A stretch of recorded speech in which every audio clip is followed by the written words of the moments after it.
خطبے کا نام لکھ لینا چاہیے اپنی نوٹ بک پہ کہ اصل میں انگریزی ٹرم جو مستعمل ہے انگریزوں میں، اس کے مطابق یہ بات ہو رہی ہے ایک صوفی کے اس تجربے کی جس کو بظاہر یہ سمجھا جاتا ہے کہ یہ کوئی روحانی واردات ہوئی ہے، اور سائنسی علم کی کہ ان دونوں کا اکٹھے اگر جائزہ لیا جائے تو کیا نظر آتا ہے کہ کیا اس میں بھی کوئی سائنٹیفک ایلیمنٹ ہے جسے ہم صوفی کا تجربہ کہہ رہے ہیں۔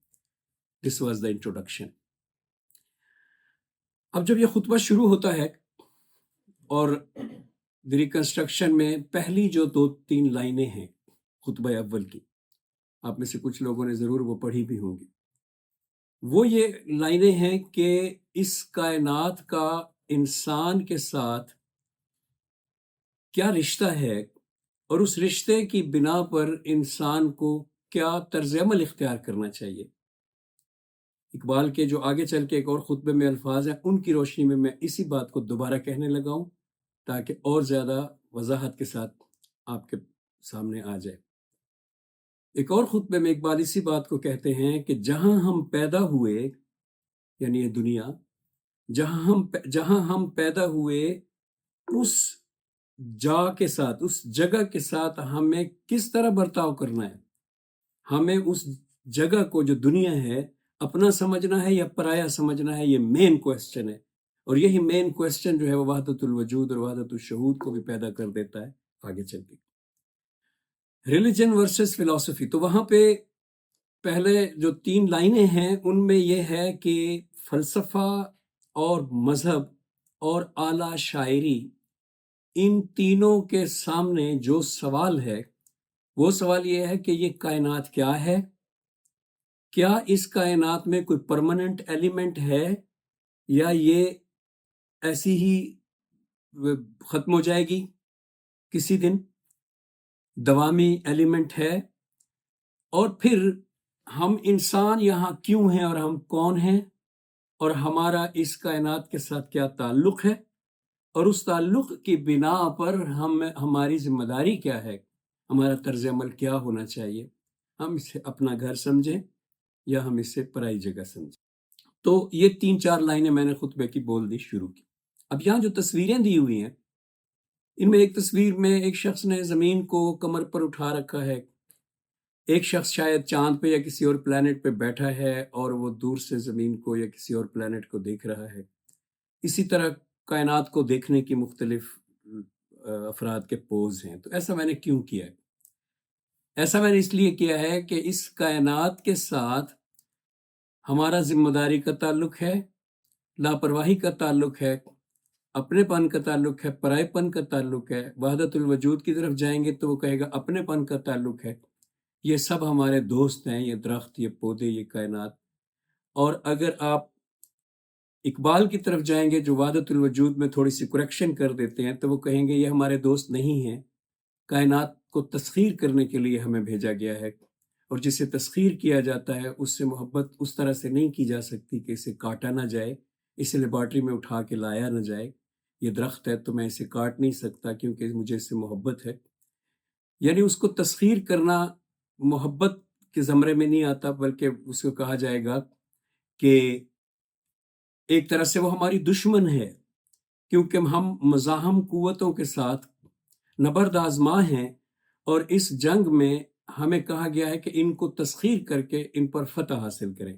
دریاؤں کے رخ موڑیں، پہاڑوں کو کاٹ دیں، دریاؤں کو کاٹ دیں، درختوں کو کاٹیں اگر ضرورت پڑے تو یہ جو کائنات کی تسخیر کا خیال ہے قرآن کا، اور اقبال اسے بیان کرتے ہیں، یہ خیال ڈیفرنٹ ہے وحدت الوجود کے خیال سے، یا بدھ مت کے خیال سے، یونٹی آف بینگ کے اس خیال سے کہ جس میں آپ کسی جاندار کو، کسی چیز کو تکلیف نہیں پہنچاتے محض اس لیے کہ وہ بھی اس کائنات کا حصہ ہے اور آپ بھی، اور وہ آپ کی دوست ہے، جیسے اس کا حق ہے ویسے آپ کا حق۔ تو ڈیفرنٹ ویوز ہیں دونوں۔ اس سوال کو ایڈریس کرتا ہے فلسفہ، اس سوال کو ایڈریس کرتا ہے مذہب اور اعلیٰ شاعری۔ اسی صفحے پر، جو پہلا صفحہ ابھی میں بول رہا ہوں خطبے کا، اسی صفحے پر ہی اقبال اعلیٰ شاعری سے جو الگ ہو جاتے ہیں، کہتے ہیں کہ اس کی ہمیں ضرورت نہیں ہے اپنی آئندہ گفتگو میں، اور مذہب اور فلسفے کو لے کے آگے بڑھتے ہیں۔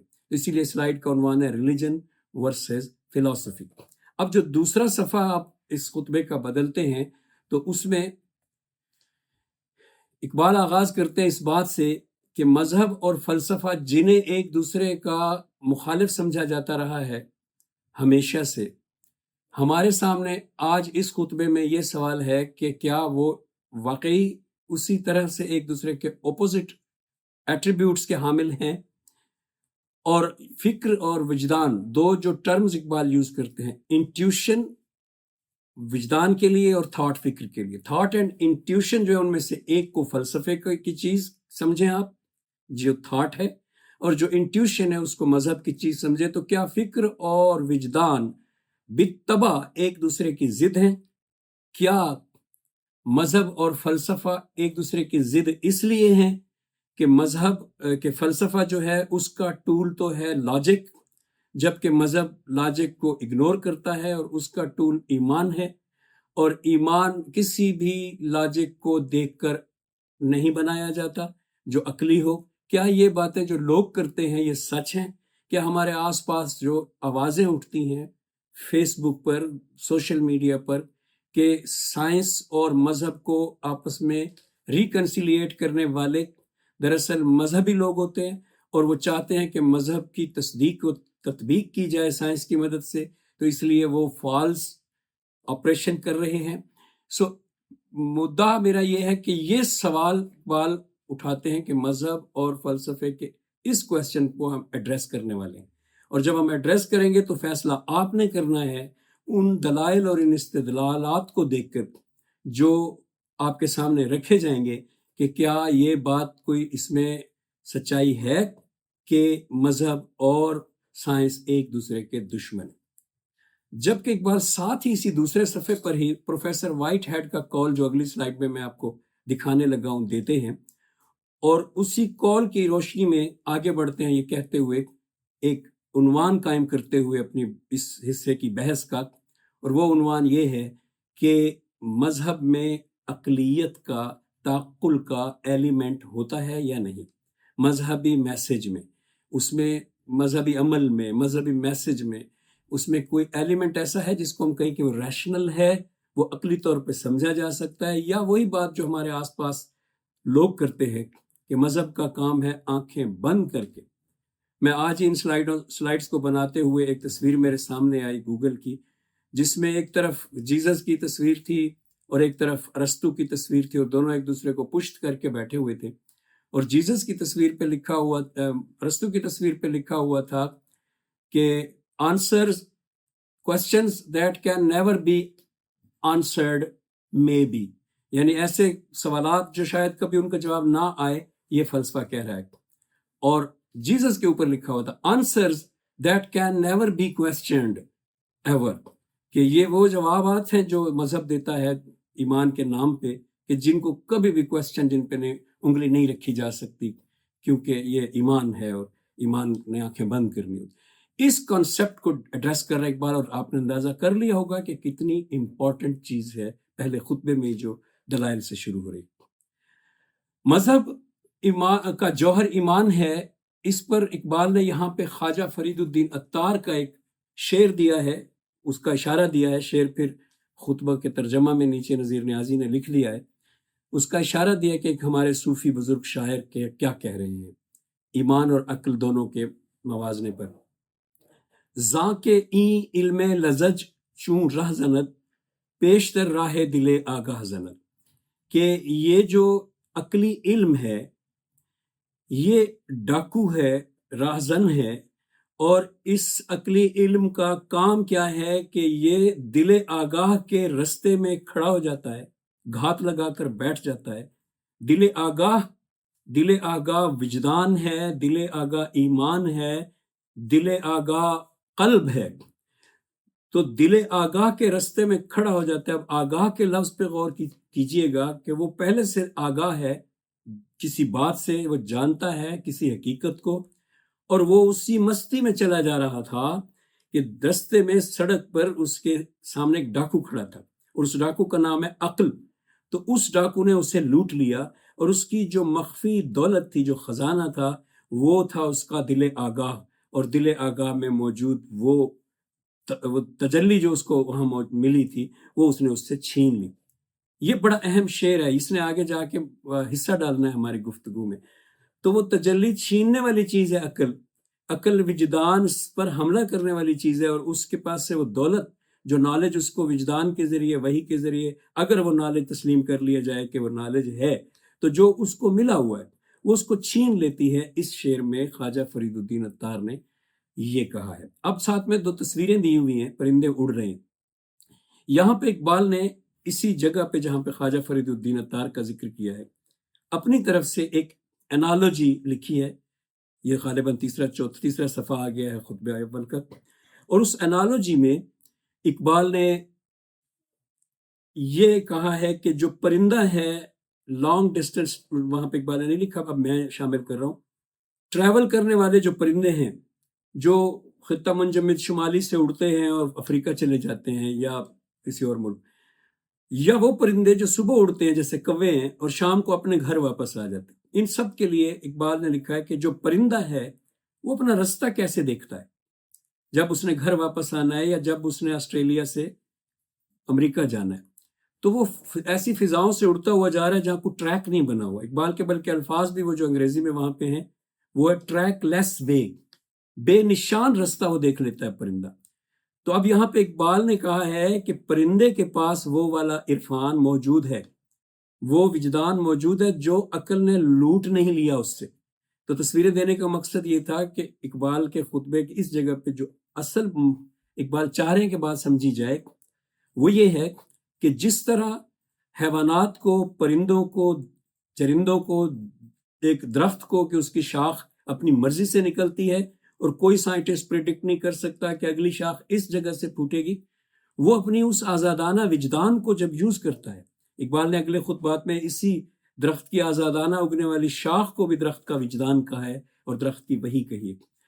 تو وہ جو پرندہ کا عرفان ہے یا ان مخلوقات کے پاس جو قدرت کی طرف سے عطا کردہ ہدایت ہے، اور جسے قرآن کریم نے بڑے واضح الفاظ میں کہا ہے کہ خلق فسوا والذی قدر فہدی، کہ چیزوں کو برابر برابر استوا کے ساتھ پیدا کر دیا گیا، پھر ان سب کو ہدایت بھی دے دی گئی۔ والذی قدر فہدی، ان کو ہدایت دے دی گئی۔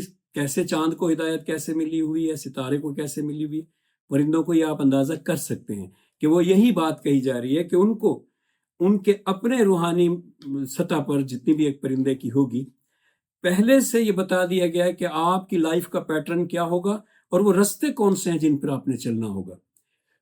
یہ اس کے پاس دولت ابھی موجود ہے اور پرندے کو کوئی راہزن ابھی تک لوٹ نہیں سکا۔ تو اب جب یہی مخلوق جب انسان کے پاس ہم آئیں گے تو اس کے پاس بھی کیا یہ دولت کبھی تھی؟ ایک تھوڑا سا میں اشارہ دے دوں کہ آیورویدک ایک دوائیوں کا طریقہ کار کا نام ہے ہندوستان میں، اس کو قدیم زمانے میں، یہ ہزاروں سال پہلے کا طریقہ علاج ہے، یہ طب یونانی سے بھی پرانا ہے، آیورویدک۔ اب آیورویدک کے بارے میں یہ کہا جاتا ہے، ویدوں میں لکھا ہے کہ وہ فطرت کے ساتھ، جو انسانی جبلت کے ساتھ جو ہے اس کا تعلق ہے، اور وہ والی دوائیاں ہیں جو اس وقت انسانوں نے اپنے لیے چن لی تھیں جب وہ فری سٹیٹ آف نیچر میں رہتے تھے اور انہیں عقل کے ذریعے دوائیاں بنانا نہیں آتا تھا۔ جیسے آپ نے دیکھا ہوگا کہ اگر کوئی زہریلی چیز کھا لے بلی یا کتا تو وہ کچھ خاص قسم کے پتے کھاتے ہیں اور پھر الٹی کر دیتے، تو وہ اپنی دوا خود کرتے ہیں۔ تو ان کو جو وجدان یا عرفان ملا ہوا ہے، اپنی دوا کرنے کا طریقہ علاج بتایا ہوا ہے، وہ انسان کو بھی ملا ہوا تھا۔ انسان نے اس کو کھو دیا۔ زاں کے ای علم لزج چوں راہ زند، پیشتر راہ دل آگاہ زند، کہ عقل آ گئی اس کے پاس، اس نے وہ پھل کھا لیا جس کے بعد وہ دولت اس سے چھن جانی تھی اور وہ چھن گئی۔ اب ذرا میں پروفیسر وائٹ ہیڈ کی جو انہوں نے وہاں پہ اقبال نے بات کوٹ کی ہے وہ یہاں پہ کوٹ کرنے لگا ہوں، لیکن میری سلائیڈ کا عنوان دیکھیے کہ truth must be both the outer and the inner. اب جو سائنس ہے اس کا ٹروتھ آؤٹر ہے، کیونکہ وہ جو ایکسٹرنل ورلڈ میں چیز ہے اس کو اٹھا کے لائے گی لیبارٹری میں، اور لیبارٹری میں اٹھا کے لانے کے بعد اس کو ٹیسٹ ویسٹ کرے گی تو اس کے بارے میں ایک رائے دے گی اور وہ ٹروتھ ہوگا، اور اس ٹروتھ کو ہم جانتے ہیں، وہ ہمارے بہت زیادہ ہم واقف ہیں آج کے دور کے انسان، سائنس جو ٹروتھ ہمیں بتا رہی ہے، لیکن اس میں کلیئر کٹ اس میں ایک چیز ہمیں نظر آ رہی ہے کہ وہ ٹوٹلی ایکسٹرنل ٹروتھ ہے. تو مذہب سائنس جو ہے وہ رد کر دے گی کسی بھی انٹرنل ٹروتھ کے دعوے کو. اگر کوئی کہے کہ انٹرنلی یہ بات ٹرو ہے کہ خواب جو ہیں وہ اس وجہ سے آتے ہیں کہ وہ ہماری بھولی بسری خواہشات ہیں، اور ہم جب سوتے ہیں تو وہ بھولی بسری خواہشات خواب میں روپ بدل کے آ جاتی ہیں تو ہم خواب بن جاتے ہیں. اگر کوئی یہ کہے تو سائنس کہے گی، اگر کوئی یہ کہے تو سائنس اسے کہے گی کہ یہ انٹرنل ٹروتھ ہے، اور انٹرنل ٹروتھ کو فلسفائی نہیں کیا جا سکتا. سائنس کے اصولوں کو ٹیسٹ کرنے کا طریقہ بھی سائنسدانوں نے بتایا ہے. کارل پاپر ایک فلاسفر ہے جس کا پرنسپل آف فالسیفیکیشن سائنس کی تھیریز کو ٹیسٹ کرنے کے لیے ایجاد کیا گیا. وہ جس تھیری کو ٹیسٹ کرتا ہے ایکڈیمک سائنس صرف اسی کو سچ مانتی ہے، اور جس کو فالسیفیکیشن رد کرتی ہے اس کو سائنس نہیں مانتی. تو فرائڈ کی یہ جو میں بات کر رہا تھا کہ خواب ہماری بھولی بسری یادیں ہیں، خواہشیں ہیں، اور ہماری نیند میں بھیس بدل کے آ جاتی ہیں، یہ جب فرائڈ نے پیش کیا تو وہ خود ایک ایتھیسٹ ٹائپ شخص ہے، خود ماڈرن ہے، لیکن اس کے باوجود سائنس کی جو ایک اصول ٹیسٹ کرنے والی تھیری ہے، تھیری آف کارل پاپر کی تھیری آف فالسیفیکیشن، وہ اس کو ٹیسٹ نہیں کر سکتی. وہ یہ کہتی ہے کہ یہ انر ٹروتھ ہے، اگر ہے بھی صحیح ہے کسی قسم کا کوئی ٹروتھ تو ہمارے پاس اس کو ٹیسٹ کرنے والے ٹولز ہی نہیں ہیں. اور آپ بھی جانتے ہیں کہ فزکس، کیمسٹری اور بیولوجی کے ٹولز انر ٹروتھ کو ٹیسٹ نہیں کر سکتے. اب ذرا وہ جملہ دیکھیں جو پہلا ہے گرین، اس میں پروفیسر وائٹ ہیڈ نے یہ اقبال کے خطبے میں بھی لکھا ہوا ہے: Religion is a system of general truths which have the effect of transforming character when they are sincerely held and vividly apprehended. مذہب سچائیوں کا ایک نظام ہے، اور اگر اس پر سچے دل سے عمل کیا جائے، انٹینسٹی کے ساتھ، ویوڈلی عمل کی، اور اخلاص سے، سچے دل سے، سنسیئرلی عمل کیا جائے، تو اس کا کام ہے سیرت و کردار کو بدل دے، سیرت و کردار کو بدل دے. یہ کوٹ دینے کے بعد اقبال لکھتے ہیں، جو اردو میں نے اوپر لکھا ہے، کہ اعمال و افعال کی بنیاد عقلی صداقتوں پر ہوگی تو سیرت و کردار بدلے گا. یعنی سیرت و کردار کیسے بدلتا ہے؟ آپ چاہتے ہیں کہ آپ کا بچہ اچھے کردار کا بن جائے، یا آپ خود اچھے کردار کے بن جائیں، اور آپ بڑے پیغمبرانہ اور سنتوں پہ چلنے والے ہو جائیں، تو کیا کرنا پڑے گا؟ آپ کو اپنے اعمال تبدیل کرنے پڑیں گے.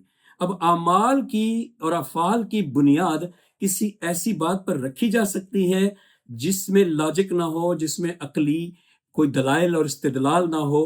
یہ بات پروفیسر وائٹ ہیڈ کی بات کے بعد اقبال کر رہے ہیں کہ جو پروفیسر وائٹ ہیڈ، جو بہت بڑا آدمی ہے، آئنسٹائن کا سب سے بڑا شاعر پروفیسر وائٹ ہیڈ ہی ہے، اور زمان و مکان پہ پروفیسر وائٹ ہیڈ کی تھیریز کو آئنسٹائن سے بھی زیادہ ویلیو دی جاتی ہے، کیونکہ وہ فلاسفر بھی ہے اور سائنٹسٹ بھی ہے. سو پروفیسر وائٹ ہیڈ نے یہ جو دعویٰ کیا کہ اقبال نے کوٹ کیا کہ ریلیجن کا کام ہے سیرت و کردار کو بدل دے. سیرت و کردار کو بدلنے والی چیز کوئی گولی یا دوائی تو نہیں ہے جو ایکسٹرنل لیبارٹری میں تیار ہوئی اور ہم نگل لیں گے. یہ چیز ہے ہمارے اعمال کو چینج کر کے ہمارے سیرت و کردار کو بدلنے والی. اور اعمال کو چینج کرنے والی شے بے عقلی کی بنیاد پر، گمراہی کی بنیاد پر آنکھیں بند کر کے، لم یخروا علیہا صم و عمیانا ہو کر، یا ایمان گونگا ہوتا ہے، ایمان اندھا بہرا ہوتا ہے، اس کو مان لو، ایسے کہہ کر کیسے ممکن ہے کہ سیرت و کردار بدلا جا سکے؟ اقبال کا انسسٹنس یہ ہے یہاں پہ کہ پروفیسر وائٹ ہیڈ کی جو بات کر رہے ہیں کہ ایسا ممکن ہی نہیں ہے کہ کوئی عقیدہ آئے ایمان کا اور کسی مذہبی کو اختیار کرنا ہو اور وہ عقل کو مٹا کر لاگو کیا جائے کہ آپ اسے اختیار کریں. یہ پروفیسر وائٹ، پھر وہ کہتے ہیں، پروفیسر وائٹ ہیڈ کا دوسرا قول اقبال وہاں دیتے ہیں 2 پیرے کے بعد، کہ the ages of faith are the ages of rationalism، کہ دراصل عقلیت کا ہر عہد، یہ جو نذیر نیازی کا ترجمہ ہے وہ بول رہا ہوں، عقلیت کا ہر عہد، ریلیجن کا ہر عہد، مذہب کا ہر دور، وہ عقلیت کا ہی دور تھا. اسی وجہ سے وہ عقلیت کا دور تھا کہ جو ہی ایمان کا کوئی نقطہ، کوئی عقیدہ افراد کے سامنے لایا جاتا تھا کہ اس پہ عمل کریں تاکہ آپ کا سیرت و کردار بدلے، تو اس میں جو ایلیمنٹ ہے عقلی استدلالی وہ اس میں موجود ہوتا تھا، تبھی لوگ اپنے اس کو لاگو کرتے تھے، ورنہ لوگ ریزسٹ کرتے تھے اور اس کو ایکسیپٹ نہیں کرتے تھے۔ تو ہمیشہ سے اقبال نے وہ کہا ہے نا کہ اسے خبر کے جنوں بھی ہے صاحب ادراک، کہ جنوں جو ہے جس کو اکثر مذہب کے ساتھ جوڑ دیا جاتا ہے وہ عقل مند ہوتا ہے، صاحب ادراک وہ اس کے بعد درک ہے۔ تو پروفیسر وائٹ ہیڈ کے بعد philosophy has a jurisdiction to جج ریلیجن، اقبال کہتے ہیں، خود ان کا اپنا خیال ہے، اور وہ لکھتے ہیں کہ فلاسفی کو یہ حق حاصل ہے، یہ ابھی میں ترتیب سے جا رہا ہوں، صفحے کے پیرا در پیرا آگے بڑھ رہا ہوں، میں نے جہاں سلائیڈز نہیں بنائی اور جہاں میں بغیر سلائیڈز کے آگے بڑھوں گا اور صرف چند منٹ میں وہ پورا حصہ کور کروں گا، وہ ہے جہاں پہ آیات دی ہوئی ہیں بہت ساری، پہ در پہ ایک کے بعد دوسری اقبال نے، اور وہ آیات ایک خاص چونکہ نقطے کو بتانے کے لیے تو وہ مجھے زبانی آتی ہیں اور یہاں لکھنے کی ضرورت نہیں تھی، تو اس لیے وہ جگہ میں تیزی سے چند آیات پڑھ دوں گا، باقی ساری پیرا در پیرا آگے بڑھ رہی ہے، اس لیے اگر آپ خود بات کھول کر بیٹھے ہیں تو آپ پیرا در پیرا میرے ساتھ آگے بڑھ سکتے ہیں۔ Philosophy has a jurisdiction to جج ریلیجن، فلاسفی کے پاس فلاسفی کو یہ حق حاصل ہے، یہ اب جو ترجمہ نذیر نیازی کا میں وہ بول رہا ہوں، فلاسفی کو یہ حق حاصل ہے کہ وہ مذہب پر حکم لگائے، یعنی جورسڈکشن ہے اس کے پاس کہ مذہب کے خلاف اپنا ورڈکٹ سنائے، فیصلہ سنائے۔ اب جو پچھلی ساری گفتگو آپ نے سنی ہے، مسئلہ پیدا ہو گیا اقبال کے اس جملے کے بعد، آپ کو بھی ذہن میں آنا چاہیے۔ پچھلی ساری گفتگو میں یہ کہا گیا ہے کہ ریلیجن اور فلسفہ، جس میں ریلیجن کے پاس ایمان ہے اور فلسفے کے پاس لاجک کے ٹول ہیں، تو ریلیجن اور فلسفہ یہ کہا گیا ہے کہ ایک دوسرے کے اس لیے اپوزٹ دکھائی دیتے ہیں کیونکہ ایمان کو یعنی یہ لوگوں کے نزدیک مانا جاتا ہے کہ استدلال کے ذریعے بیان نہیں کیا جا سکتا۔ تو یہاں مسئلہ یہ پیدا ہو گیا ہے کہ جس چیز کے لیے لیبارٹری موجود نہیں ہے، جس چیز کے لیے فزکس، کیمسٹری اور بیولوجی کے پاس ایکسٹرنل ٹولز ہیں اور وہ اس کو ٹیسٹ نہیں کر سکتے، جس چیز کو، اس چیز پر جورسڈکشن کیا وہ چیز لگا سکتی ہے جس کے پاس ٹول ہی صرف وہی ہیں؟ یعنی ایک یوں سمجھ لیں کہ اگر ایک ڈاکٹر نے ٹول استعمال کرنا ہو دل کے کسی شریان کو کاٹنے کے لیے، اور ایک لوہار نے کوئی ٹول استعمال کرنا ہو لوہا کاٹنے کے لیے، تو لوہا کاٹنے والے ٹول سے دل کی شریان کاٹنے لگے تو ہم کہیں گے وہ ٹول نہیں ہے اس کام کے لیے۔ سو جب ریلیجن بات ہی ایسی کر رہا ہے جس کا نام ایمان ہے، اور آپ خود کہتے ہیں، یعنی ابھی تو میں ان کی طرف سے بول رہا ہوں نا جن کا اعتراض ہے کہ ریلیجن اور سائنس ایک دوسرے کے دشمن ہیں، تو جب آپ کہہ رہے ہیں خود کہ ریلیجن کا مین ایلیمنٹ ایمان ہے اور ایمان آنکھیں بند کر کے قبول کرنا ہوتا ہے، تو یہ آپ کیسے کہہ سکتے ہیں کہ فلسفے کے پاس جو اس کے اپنے ٹول ہیں انہی کی مدد سے فلسفے کو حق حاصل ہے کہ وہ ریلیجن پر تنقید کرے؟ اقبال نے یہ جب جملہ لکھا کہ ہے حق حاصل، تو ساتھ میں یہی بات جو میں نے کی ہے وہ اپنی انداز میں بیان کی۔ اقبال نے لکھا کہ philosophy has the jurisdiction to judge religion but کے بعد بڑی دلچسپ بات ہے کہ جس چیز کو، یہ میں نذیر نیازی کا ترجمہ بول رہا ہوں، کہ جس چیز کو فلسفے نے جس پر حکم لگانا ہے، جس پر اپنا ورڈکٹ جاری کرنا ہے، اس کی نوعیت ہی ایسی ہے کہ فلسفہ پہلے اپنے ٹول چینج کرے، لوہاروں والے ٹول پھینک کے آئے۔ اس کی نوعیت ہی ایسی ہے کہ وہ کہہ رہی ہے انر ٹروتھ جو ہے اس کی طرف چھان بین کرو۔ اب فلسفے کے پاس ایسا کوئی ٹول ہی نہیں ہے، نہ ہی سائنس کے پاس ایسا کوئی ٹول ہے، تو اقبال کہتے ہیں کہ فلسفہ مذہب پر حکم تو لگا سکتا ہے، لیکن جس چیز پر وہ حکم لگا رہا ہے اس کی نوعیت ہی ایسی ہے کہ اگر اس کے بارے میں اس نے کوئی رائے دینی ہے، ججمنٹ دینی ہے، تو پہلے اپنے ٹول بدلے اور اس کی اہمیت کو سمجھے کہ وہ کہاں سے پھوٹ رہی ہے۔ کیا علم بالحواس کی طرح سے اندر سے جو علم بالوحی ہے اس کو ٹیسٹ کرنے کے لیے علم بالحواس کے سیم ٹول یوز کیے جا سکتے ہیں؟ یہ اعتراض اقبال کا ہے۔ اس کے بعد اقبال یکا یک موضوع خود ہی بدل دیتے ہیں، اور اس میں سیکوینس میں جس طرح میری گفتگو میں بھی آپ کو لگے گا کہ پچھلی کی بات کے ساتھ فوراً یہ والی اٹیچ نہیں ہے، لیکن چند منٹ کے بعد آپ کو اندازہ ہوگا کہ اٹیچ ہے، تو وہاں بھی اقبال فوراً اور پھر کا لفظ لگاتے ہیں نذیر نیازی صاحب کہ پھر اس بات کا بھی کوئی ثبوت نہیں کہ وجدان اور فکر ایک دوسرے کے بالتبع ایک دوسرے کی ضد ہیں. یہ میں نذیر نیازی کے الفاظ بولوں.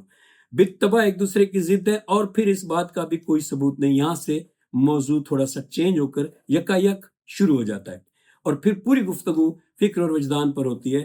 تو یہ اس سے جدا اس لیے نہیں ہے کہ ایک ان میں فکر ہے جو سائنس کو ڈیل کرتی ہے اور دوسرا وجدان ہے جو مذہب کو ڈیل کرتا ہے، قلب کو ڈیل کرتا ہے. تو اس لیے بات وہ پچھلی ہی ہے، لیکن انداز ایسے ہے جیسے آپ خود بات پڑھ رہے ہیں تو آپ کو لگے گا موضوع بدل دیا. خیر جی، اب تھاٹ ورسز انٹویشن کے بارے میں برگسان کو کوٹ کیا اقبال نے وہاں پہ اور کہا ہے کہ بجا فرمایا تھا، کہا تھا، لکھا تھا برگسان نے کہ وجدان فکر کی ترقی یافتہ شکل ہے. اور یہ کہتے ہوئے اقبال دراصل اب یہ اشارہ دے رہے ہیں کہ آئندہ لائنوں میں وہ یہ ثابت کرنے جا رہے ہیں کہ وجدان اور فکر ایک ہی نوعیت کی، ایک ہی نسل کی، ایک ہی جون کی، ایک ہی مٹیریل سے بنی ہوئی چیزیں ہیں. اور وجدان جو ہے وہ فکر کے بعد آپ کو مل سکتا ہے، ترقی یافتہ شکل ہے. تو آپ کے دل میں سوال پیدا ہو سکتا ہے کہ اقبال نے یہ کیوں کہہ دیا کہ وجدان فکر کے بعد آپ کو مل سکتا ہے، جبکہ اقبال نے خود 2 پیرے پیچھے ہمیں بتایا کہ پرندے کے پاس وجدان ہے. تو وجدان پرندے کے پاس ہے تو اس کو تو عقل سے پہلے ملا ہوا ہے، فکر سے پہلے ملا ہوا ہے. تو اس سوال کو جو آپ کے ذہنوں میں پیدا ہو سکتا تھا اقبال نے ایڈریس نہیں کیا. تو وہاں پہ اس کا جواب نہیں ہے، اس لیے میں نے یہاں تصویریں لگائی ہیں نیچے تاکہ آپ کے سامنے میں اس کی وضاحت کر دوں. وجدان جو ہے وہ بے شک فکر سے پہلے بھی ہوتا ہے، لیکن اس وجدان کو ہم جبلت کے نام سے جانتے ہیں، اس لیے کہ وہ وجدان دراصل ہماری انسٹنکٹ ہے، ایولیوشنری پروسیس میں جو ہمیں ملی ہے، اور اس کی بنا پہ وہ الذی قدر فہدی ہے، وہ ہمیں پیدا کرتے ہی ہمیں عطا کی گئی ہے. تو کیا اس کو جب لوٹ لے گی راہزن عقل تو اس کی واپسی ممکن ہے؟ یہ سوال تھا جو اقبال نے وہاں پہ ذکر کرنا چھوڑ دیا. یہ دراصل اسی وجدان کی واپسی کا ذکر ہے کہ وجدان فکر کی ترقی یافتہ شکل ہے.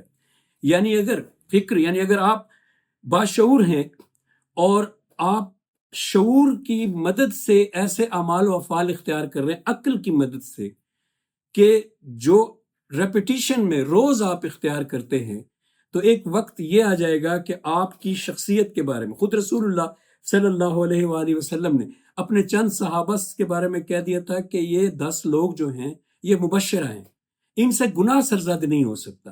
میننگ کہ آپ کی فکر ترقی کر کے اس مقام پہ پہنچ گئی ہے کہ پھر آپ کو پرندے کا عرفان واپس مل گیا ہے کہ آپ چاہ کر بھی اب ایسی کوئی حرکت نہیں کر سکتے جو عقل التباس ڈال کر آپ سے کروایا کرتی تھی.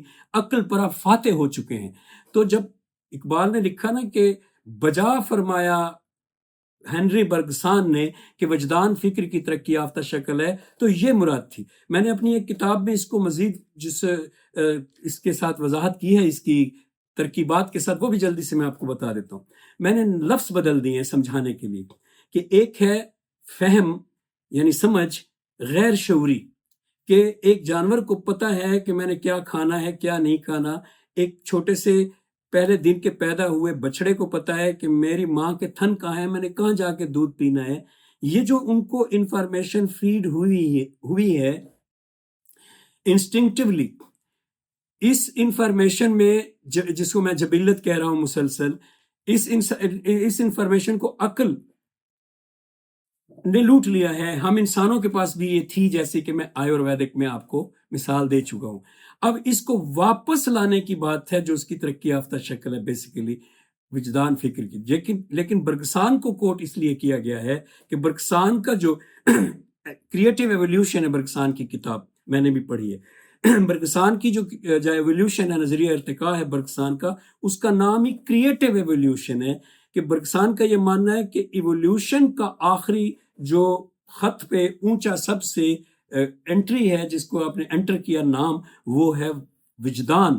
اور نیچے سے ایولیوشن ہو رہا ہے، مادی زندگی سے ہو کر آیا ہے، شعور بنا ہے، اور پھر وجدان. یہ مانسٹ نظریہ سمجھا جاتا ہے. ڈوئلسٹ نظریہ اس کے اگینسٹ ہے کہ وجدان جو ہے وہ باہر سے آئی ہوئی چیز ہے، یا مائنڈ باہر سے آئی ہوئی چیز ہے، یا کانشیسنس باہر سے آئی ہوئی چیز ہے، اور یہ مادی ترقی یافتہ جسم کی آخری ارتقاء یافتہ شکل نہیں ہے۔ اس کو کہتے ہیں ڈوئلسٹ نظریہ، کہ روح الگ چیز ہے اور جسم الگ چیز ہے۔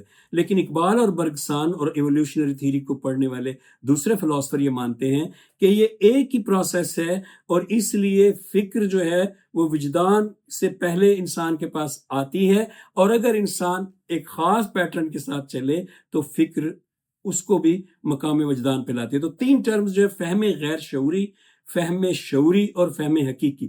اب جو فہم غیر شعوری ہے وہ تو ان کے پاس ہے، جانوروں کے پاس۔ فہم شعوری یہ ہے کہ آپ مجھے کہیں کہ آزاد صاحب آپ چلے اسموکنگ نہ کیا کریں، اب مجھے آپ سمجھائیں بیٹھ کے کہ اسموکنگ کے یہ نقصانات ہیں، پھیپھڑے یوں ہو جائیں گے، یہ سارا مجھے شعور میں آپ بتائیں گے، میں علم حاصل کر رہا ہوں گا جب آپ سے سن رہا ہوں گا۔ لیکن مجال ہے کہ میں چھوڑ دوں، مطلب میں اپنی بات نہیں کر رہا، اسموکرز کی بات کر رہا ہوں، کہ مجال ہے کہ میں چھوڑ دوں۔ کیا ریزن ہوئی؟ ریزن یہ ہوئی کہ فکر جو ہے وہ عمل تبدیل کرنے کے لیے کافی نہیں ہے، وہاں وجدان کی ضرورت ہے، تو فہم شعوری کافی نہیں ہے۔ اب فہم غیر شعوری، فہم شعوری ہو گئے، تو تیسری ٹرم جو میں نے لگائی تھی ترقی یافتہ وجدان کے لیے، وہ تھی فہم حقیقی۔ اب فہم حقیقی تیسری ٹرم ہے۔ اب ایک بچے سے آپ کہیں کہ آگ کے نزدیک مت جاؤ، گرم برتن پہ ہاتھ مت لگاؤ، جل جائے گا، وہ بچہ 1 سال 1.5 سال کا ہے، تو اس کو شعوری طور پہ یہ بات آپ نہیں سمجھا سکتے۔ اس کو حقیقی فہم حاصل ہوگا تو تب ہی حاصل ہوگا کہ اس کا ہاتھ جل جائے گا، اور آئندہ کے لیے وہ ہمیشہ اسے یاد رکھے گا۔ فہم حقیقی بھی وجدان کی ہی ایک قسم ہے کہ وہ خود بخود پھر آپ کو اشرہ مبشرہ بنا دے گی، اور وہ آپ کو فکر کے بعد ملتی ہے۔ بہرحال تو جبلت جانوروں میں بھی ہے، لیکن وجدان کی ہی ایک شاخ ہے، درمیان میں انسانی شعور کا عرصہ آتا ہے، اور اس کے بعد پھر ہمارے پاس دوبارہ وجدان آ سکتا ہے، اگر ہم صوفیاء ہیں، اگر ہمیں الہام ہوتے ہیں، اگر ہمیں کشف ہوتے ہیں، تو یہ وجدان ہی ہے۔ آگے جناب اقبال بالکل دوسرے حصے میں آ جاتے ہیں خطبہ اول کے۔ خطبہ اول کا پہلا حصہ مکمل ہو گیا میری گفتگو کے ساتھ۔ ٹوٹل 3 حصے ہیں، اور میں ان تینوں حصوں کو آج ہی آپ کے سامنے رکھنا ہے میں نے۔ تو دوسرا حصہ شروع ہو گیا۔ دوسرا حصہ جو ہی خطبات کا، اگر آپ خطبہ کھول کے بیٹھے ہیں تو آپ کو لگ بھی رہا ہوگا ساتھ ساتھ، دوسرا حصہ خطبے کا جو ہی شروع ہوتا ہے تو اقبال لکھتے ہیں کہ بھئی عقلی جستجو جو ہے رسول اللہ صلی اللہ علیہ وآلہ وسلم کی نبوت سے پہلے کی، اتنی شدید ہے کہ آپ ہر وقت ایک دعا مانگا کرتے تھے۔ وہاں پہ دعا لکھی ہے اقبال نے، اللہم ارنی حقائق الاشیاء کما ہی، اے اللہ مجھے اشیاء کی حقیقت دکھا دے، بتا دے نہیں، ارنی دکھا دے، مشاہدے میں لے آ میرے۔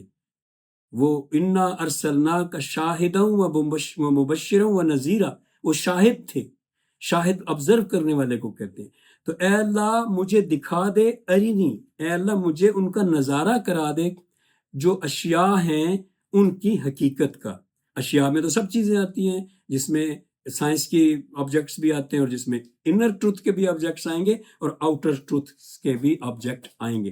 تو یہ دعا رسول کریم نے مانگی۔ تو آپ سوچئے کہ جو لوگ یہ کہتے ہیں کہ ایمان آنکھیں بند کرنے کا نام ہے، ان سے سوال کیجئے کہ کیوں کر ممکن ہے کہ یہ دعا مانگنے والا اطمینان قلب حاصل کیے بغیر کوئی مافوق الفطرت دعویٰ قبول کر لے، ایون کہ یہ دعویٰ بھی کہ خدا وجود رکھتا ہے۔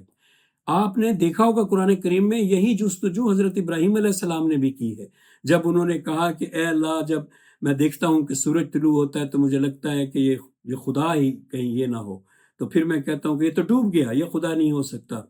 تو سورج طلوع ہوتا کہ ہاذا ربی ہاذا اکبر، یہ میرا رب ہے کیونکہ یہ بڑا ہے۔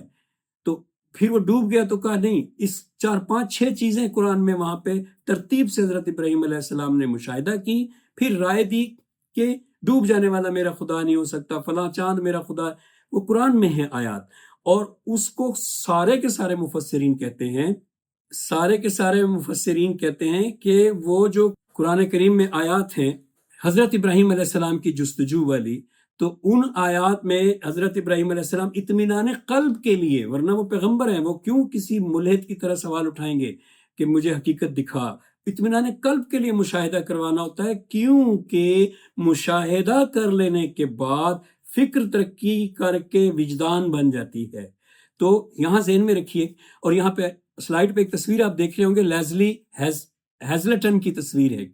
یہ ایک یہودی خاتون ہے، اور پیدائشی یہودی، ساری عمر یہودی عالم رہی، اور اس عورت نے فیصلہ کیا کہ میں قرآن کو اسٹڈی کروں گی اس نقطۂ نظر سے کہ محمد صلی اللہ علیہ وآلہ وسلم نے جو دعویٰ کیا کہ یہ مجھ پہ نازل ہوا ہے، اللہ کا کلام ہے، تو میں اس نقطۂ نظر سے اسٹڈی کروں گی کہ کیا ان کے دعوے میں کوئی سچائی ہے۔ جب انہوں نے اسٹڈی کی، 1 سال 2 سال 3 سال جتنے بھی لگائے، تو اس کے بعد اب آپ یوٹیوب پر جا کے ان کا نام لکھیں تو ان کے لیکچرز کی لائنیں نکل آئیں گی اسی موضوع پر، جس میں وہ بڑی جذباتی ہو چکی ہیں، اور وہ اپنے جذبات میں ہر بار ایک بات کہتی ہیں کہ مجھے جب یہ پتہ چلا کہ غار حرا پہ جب آپ کو وحی آئی اور وحی وصول کرنے کے بعد آپ جب گھر واپس آئے تو آپ کانپ رہے تھے، تھر تھر، اور ڈر رہے تھے، اور ایسا آپ کو شک تھا کہ کیا ہو گیا میرے ساتھ، کوئی کہیں شیطان نے تو کوئی گڑبڑ نہیں کر دی، کہیں کوئی نفسیاتی مسئلہ تو یہ مجھے جو ہوا ہے اس کی ریالٹی کیا ہے، میں کیوں مان لوں کہ جو کہہ رہا ہے وہ فرشتہ کہ میں خدا نے بھیجا ہے، تو میں کیوں مان لوں ایسے خواہ کہ وہ خدا نے بھیجا ہے تو بس خدا نے بھیجا ہے۔ یہ خوف طاری ہو گیا، اس حالت میں آ گئے جس حالت میں دل جو ہے وہ گھبرا جاتا ہے کہ مجھ پر جو صوفیانہ واردات، مجھ پر جو مذہبی مشاہدہ، ریلیجس ایکسپیرینس ابھی ہو گزرا ہے، اس پر میں کتنا یقین کروں، کیا سمجھوں اسے۔ تو جب وہ گھر واپس آئے تو انہوں نے حضرت خدیجۃ الکبریٰ رضی اللہ تعالی عنہا سے فرمایا، زملونی زملونی دسرونی دسرونی، مجھے کوئی کمبل اڑا دو، مجھے بخار ہو رہا ہے، سردی سے کانپ رہے تھے۔ اور حضرت خدیجہ کو پھر ساری بات بتائی تو حضرت خدیجہ نے کہا کہ آپ صادق ہیں، آپ امین ہیں، اور آپ کا کردار ایسا نہیں ہے کہ اگر آپ اس پیغام کو اللہ کا پیغام سمجھ کے بیان کریں تو یہ کسی بیماری کا نتیجہ سمجھا جائے۔ یہ آپ کو، یعنی ان کا مشورہ اس طرح سے تھا کہ یہ آپ کو گھبرانا نہیں چاہیے، ڈرنا نہیں چاہیے کہ یہ آپ کے ساتھ کوئی دھوکہ ہو رہا ہے، اللہ آپ کو ایسے نہیں چھوڑے گا، اس طرح کے الفاظ ہیں وہاں پہ۔ تو یہ انہوں نے جب دیکھا لیزلی ہیزلٹن نے، تو انہوں نے کہا کہ کیسے ممکن ہے کہ ایک بندہ جو فراڈ کرنا چاہ رہا تھا، لوگوں کو ورغلانا چاہ رہا تھا، جو بےایمانی کرنا چاہ رہا تھا، اور اس کو پھر موقع مل گیا کہ اس کو تو کوئی ریلیجس ایکسپیرینس ہو گیا، اس کو کوئی فرشتہ نظر آ گیا جو خدا کا پیغام لے کر آ گیا، تو اور کیا چاہیے اسے؟ وہ تو نیچے آئے نعرے لگاتا ہوا اور شور مچائے سارے، اے مکے والو اے مکے والو۔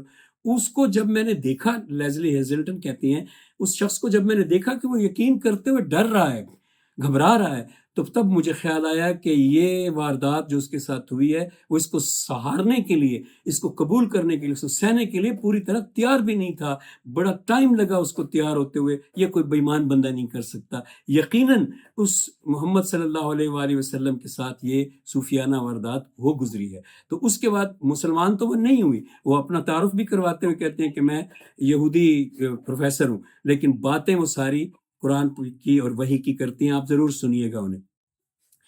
اب جب یہ حصہ شروع کرتے ہیں اقبال کہ عقلی جستجو کا آغاز رسول اکرم کی اس دعا کے ساتھ ہی ہو گیا تھا کہ اللہم ارنی حقائق الاشیاء کما ہی، تو اقبال یہ واضح کر دیتے ہیں کہ قرآن کریم آنکھیں بند کر کے آنے والا ایمان نہیں ہے، اور نہ ہی قرآن کریم نے خود، قرآن کریم کی ایک آیت جو میں نے پہلے بھی تلاوت کی، لم یخروا علیہا صما وعمیانا، اللہ اپنے نیک بندوں کے بارے میں کہہ رہا ہے کہ وہ آیات پر، کس کی آیات ہیں؟ قرآن کی، اللہ نے بھیجی ہیں۔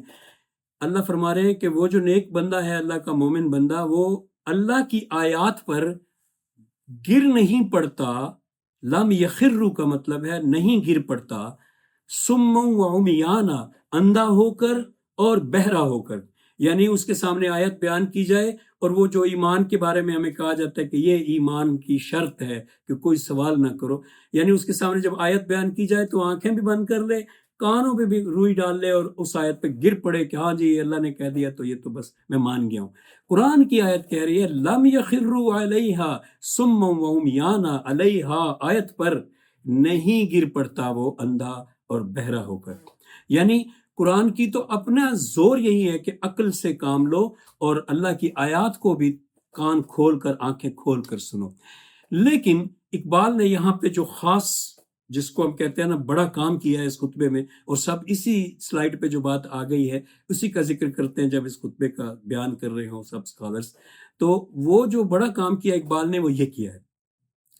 اقبال نے فلاسفرز میں سے یونانیوں کو لیا اور مسلمانوں کو لیا اور ان کو آمنے سامنے رکھ دیا پہلے خطبے میں، اور کہا کہ کتنی بڑی غلطی تھی مسلم فلاسفرز کی. جملہ دیکھیں اقبال کا، میں انگریزی میں لے رہا ہوں. This is what earlier students of the Quran completely missed under the spell of classical speculation. Classical speculation یونانی فلسفے کو کہہ رہے ہیں کہ انڈر دا اسپیل مانی جادو کے زیر اثر، یعنی یونانی فلسفے کا جادو ان میں آ گیا تھا. وہ ان کا جادو ان میں سر چڑھ کر بول رہا تھا. کن میں؟ مسلمان فلسفیوں میں. کون کون سے میں؟ الفارابی میں، الکندی میں، ابو علی سینا میں، ابن رشد میں. یہ سارے کر کیا رہے تھے؟ اقبال نے بڑی واضح تصویر لکھی ہے. خطبات کو کہتے ہیں مشکل کتاب ہے، لیکن یہ حصہ بڑا آسان ہے، ایسے جیسے کوئی ناول ریڈنگ ہو. آپ پڑھیے گا آپ کو لگے گا کہ یہ آسان ہے. اس حصے میں اقبال کہہ رہے ہیں کہ عجب بات ہے. اقبال لکھ رہے ہیں کہ سقراط کو نفرت تھی حواس خمسہ سے جو علم حاصل ہوتا ہے اس علم سے. وہ کہتا تھا علم کا موضوع کائنات کے اجزاء نہیں ہے، علم کا موضوع درخت اور پودے اور یہ چیزیں نہیں ہیں، علم کا موضوع انسان ہے. یہ بات اقبال نے لکھی وہاں پر خطبات میں. اور ساتھ ہی اگلے جملے میں لکھا کہ سقراط کا شاگرد رشید افلاطون بھی ساری عمر متنفر رہا. ایک مشہور بات ہے کہ افلاطون نے ڈیموکریٹس کے بارے میں، جو کہ سائنسدان تھا یونانیوں میں، ڈیموکریٹس کے بارے میں کہا تھا burn the books of Democritus, کہ ڈیموکریٹس کی کتابیں جلا دو، کیونکہ وہ سائنسدان ہے، کیونکہ وہ علم بالحواس کو علم مانتا ہے. اور افلاطون اور سقراط اور اس دور کے غالب یونانی فکر جو تھی وہ یہ مانتی تھی کہ حواس کے ذریعے چھو کر، سونگ کر، چکھ کر، سن کر جو علم حاصل ہوتا ہے وہ درست نہیں ہوتا، اس کی رائے درست نہیں ہوتی. افلاطون کہا کرتا تھا کہ حواس کو چیک کر لیں، آپ کو ہمیشہ غلط رزلٹ دیتے ہیں. آپ گرم پانی میں ہاتھ ڈالیں، وہاں سے نکال کے نارمل پانی میں ہاتھ ڈالیں، آپ کو وہ نارمل پانی کے بارے میں آپ کے حواس بتائیں گے کہ وہ ٹھنڈا ہے. آپ ٹھنڈے پانی میں ہاتھ ڈالیں، وہاں سے نکال کے آپ نارمل پانی میں ڈالیں، وہی آپ کے دو ہاتھ ہیں. ایک نے بتایا کہ وہ پانی ٹھنڈا ہے، اب دوسرا ہاتھ آپ کو بتا رہا ہے کہ نہیں وہ پانی گرم ہے. یعنی حواس غلط دیتے ہیں نا. یہ افلاطون کا خیال تھا اور اس خیال کو اس نے سقراط سے لیا تھا. ارسطو نے کسی حد تک نیچرل فلاسفی کو یعنی سائنس کو تھوڑی سی جگہ دی ہے، لیکن کوئی کام نہیں کیا. کام اس نے بھی وہی کیا کہ کہہ دیا عورت کے 36 دانت ہوتے ہیں. اگر ارسطو کے بارے میں جو آج کا ایتھیسٹ یہ دعویٰ کرتا ہے کہ نہیں جی ارسطو سائنٹسٹ بھی تھا بلکہ اصل میں وہ سائنٹسٹ تھا، تو عورت کے 36 دانت وہ اپنے گھر کی عورتوں کے کیوں نہیں گنے ارسطو نے؟ یعنی ارسطو بھی افلاطون اور سقراط کی طرح صرف ڈیڈکٹیو نالج پر چلتا تھا، اور اس کو ڈیڈکشن میں یہ لگ رہا تھا کہ عورت کے دانت 36 ہونے چاہیے تو ہاں جی 36 ہوتے ہیں، اور چیک کرنے کی ضرورت نہیں سمجھی. یہ اسلام نے، اقبال کا جملہ ہے نا دی ریکنسٹرکشن میں، Islam is the birth of inductive intellect, کہ اسلام نے کہا کھولو، منہ کھولو، دانت گنو پھر بتاؤ. اسلام نے کہا درخت کو کاٹو، لیبارٹری میں لاؤ، لینس کے نیچے لاؤ پھر بتاؤ. اسلام نے کہا یہ اشیاء تمہارے لیے ہیں، انہوں نے تمہارے آگے سجدے کیے ہوئے ہیں، یہ ملائکہ ہیں اور تمہارے آگے سجدے کیے ہوئے ہیں تو تم انہیں یوز کر سکتے. کتنا فرق تھا یونانی فلسفے میں اور قرآن میں. جبکہ ہمارے فلسفی الفارابی بھی، ابن سینا بھی، اور جن کے میں نے نام لیا اور بھی، یہ سب ان پر چل رہے تھے، ان کے نقش قدم پر. اور زور کیا لگا رہے تھے کہ قرآنی آیات میں سے ڈھونڈ کے وہ آیات تو پیچھے رکھیں جن میں کہا جاتا ہے کہ حواس کے ذریعے علم حاصل کرو، ڈھونڈ کے وہ آیات آگے لائیں جو یونانی خیالات کو ثابت کر رہی تھیں کہ یہ ٹھیک ہیں. انہی کو علم الکلام والے لوگ کہا جاتا ہے، اور انہی کو وہ لوگ کہا جاتا ہے جو اس طرح کی حرکتیں کرتے ہیں کہ وہ ذہن میں پہلے آئیڈیا رکھ لیتے ہیں اور بعد میں ریسرچ کرتے ہیں. تو ان کہتے ہیں یہ متکلمین ہیں. یہی الزام اقبال پر علی عباس جلال پوری نے اپنی کتاب اقبال کا علم الکلام میں بھی لگایا. میں نے اس کا کئی دفعہ جواب دیا.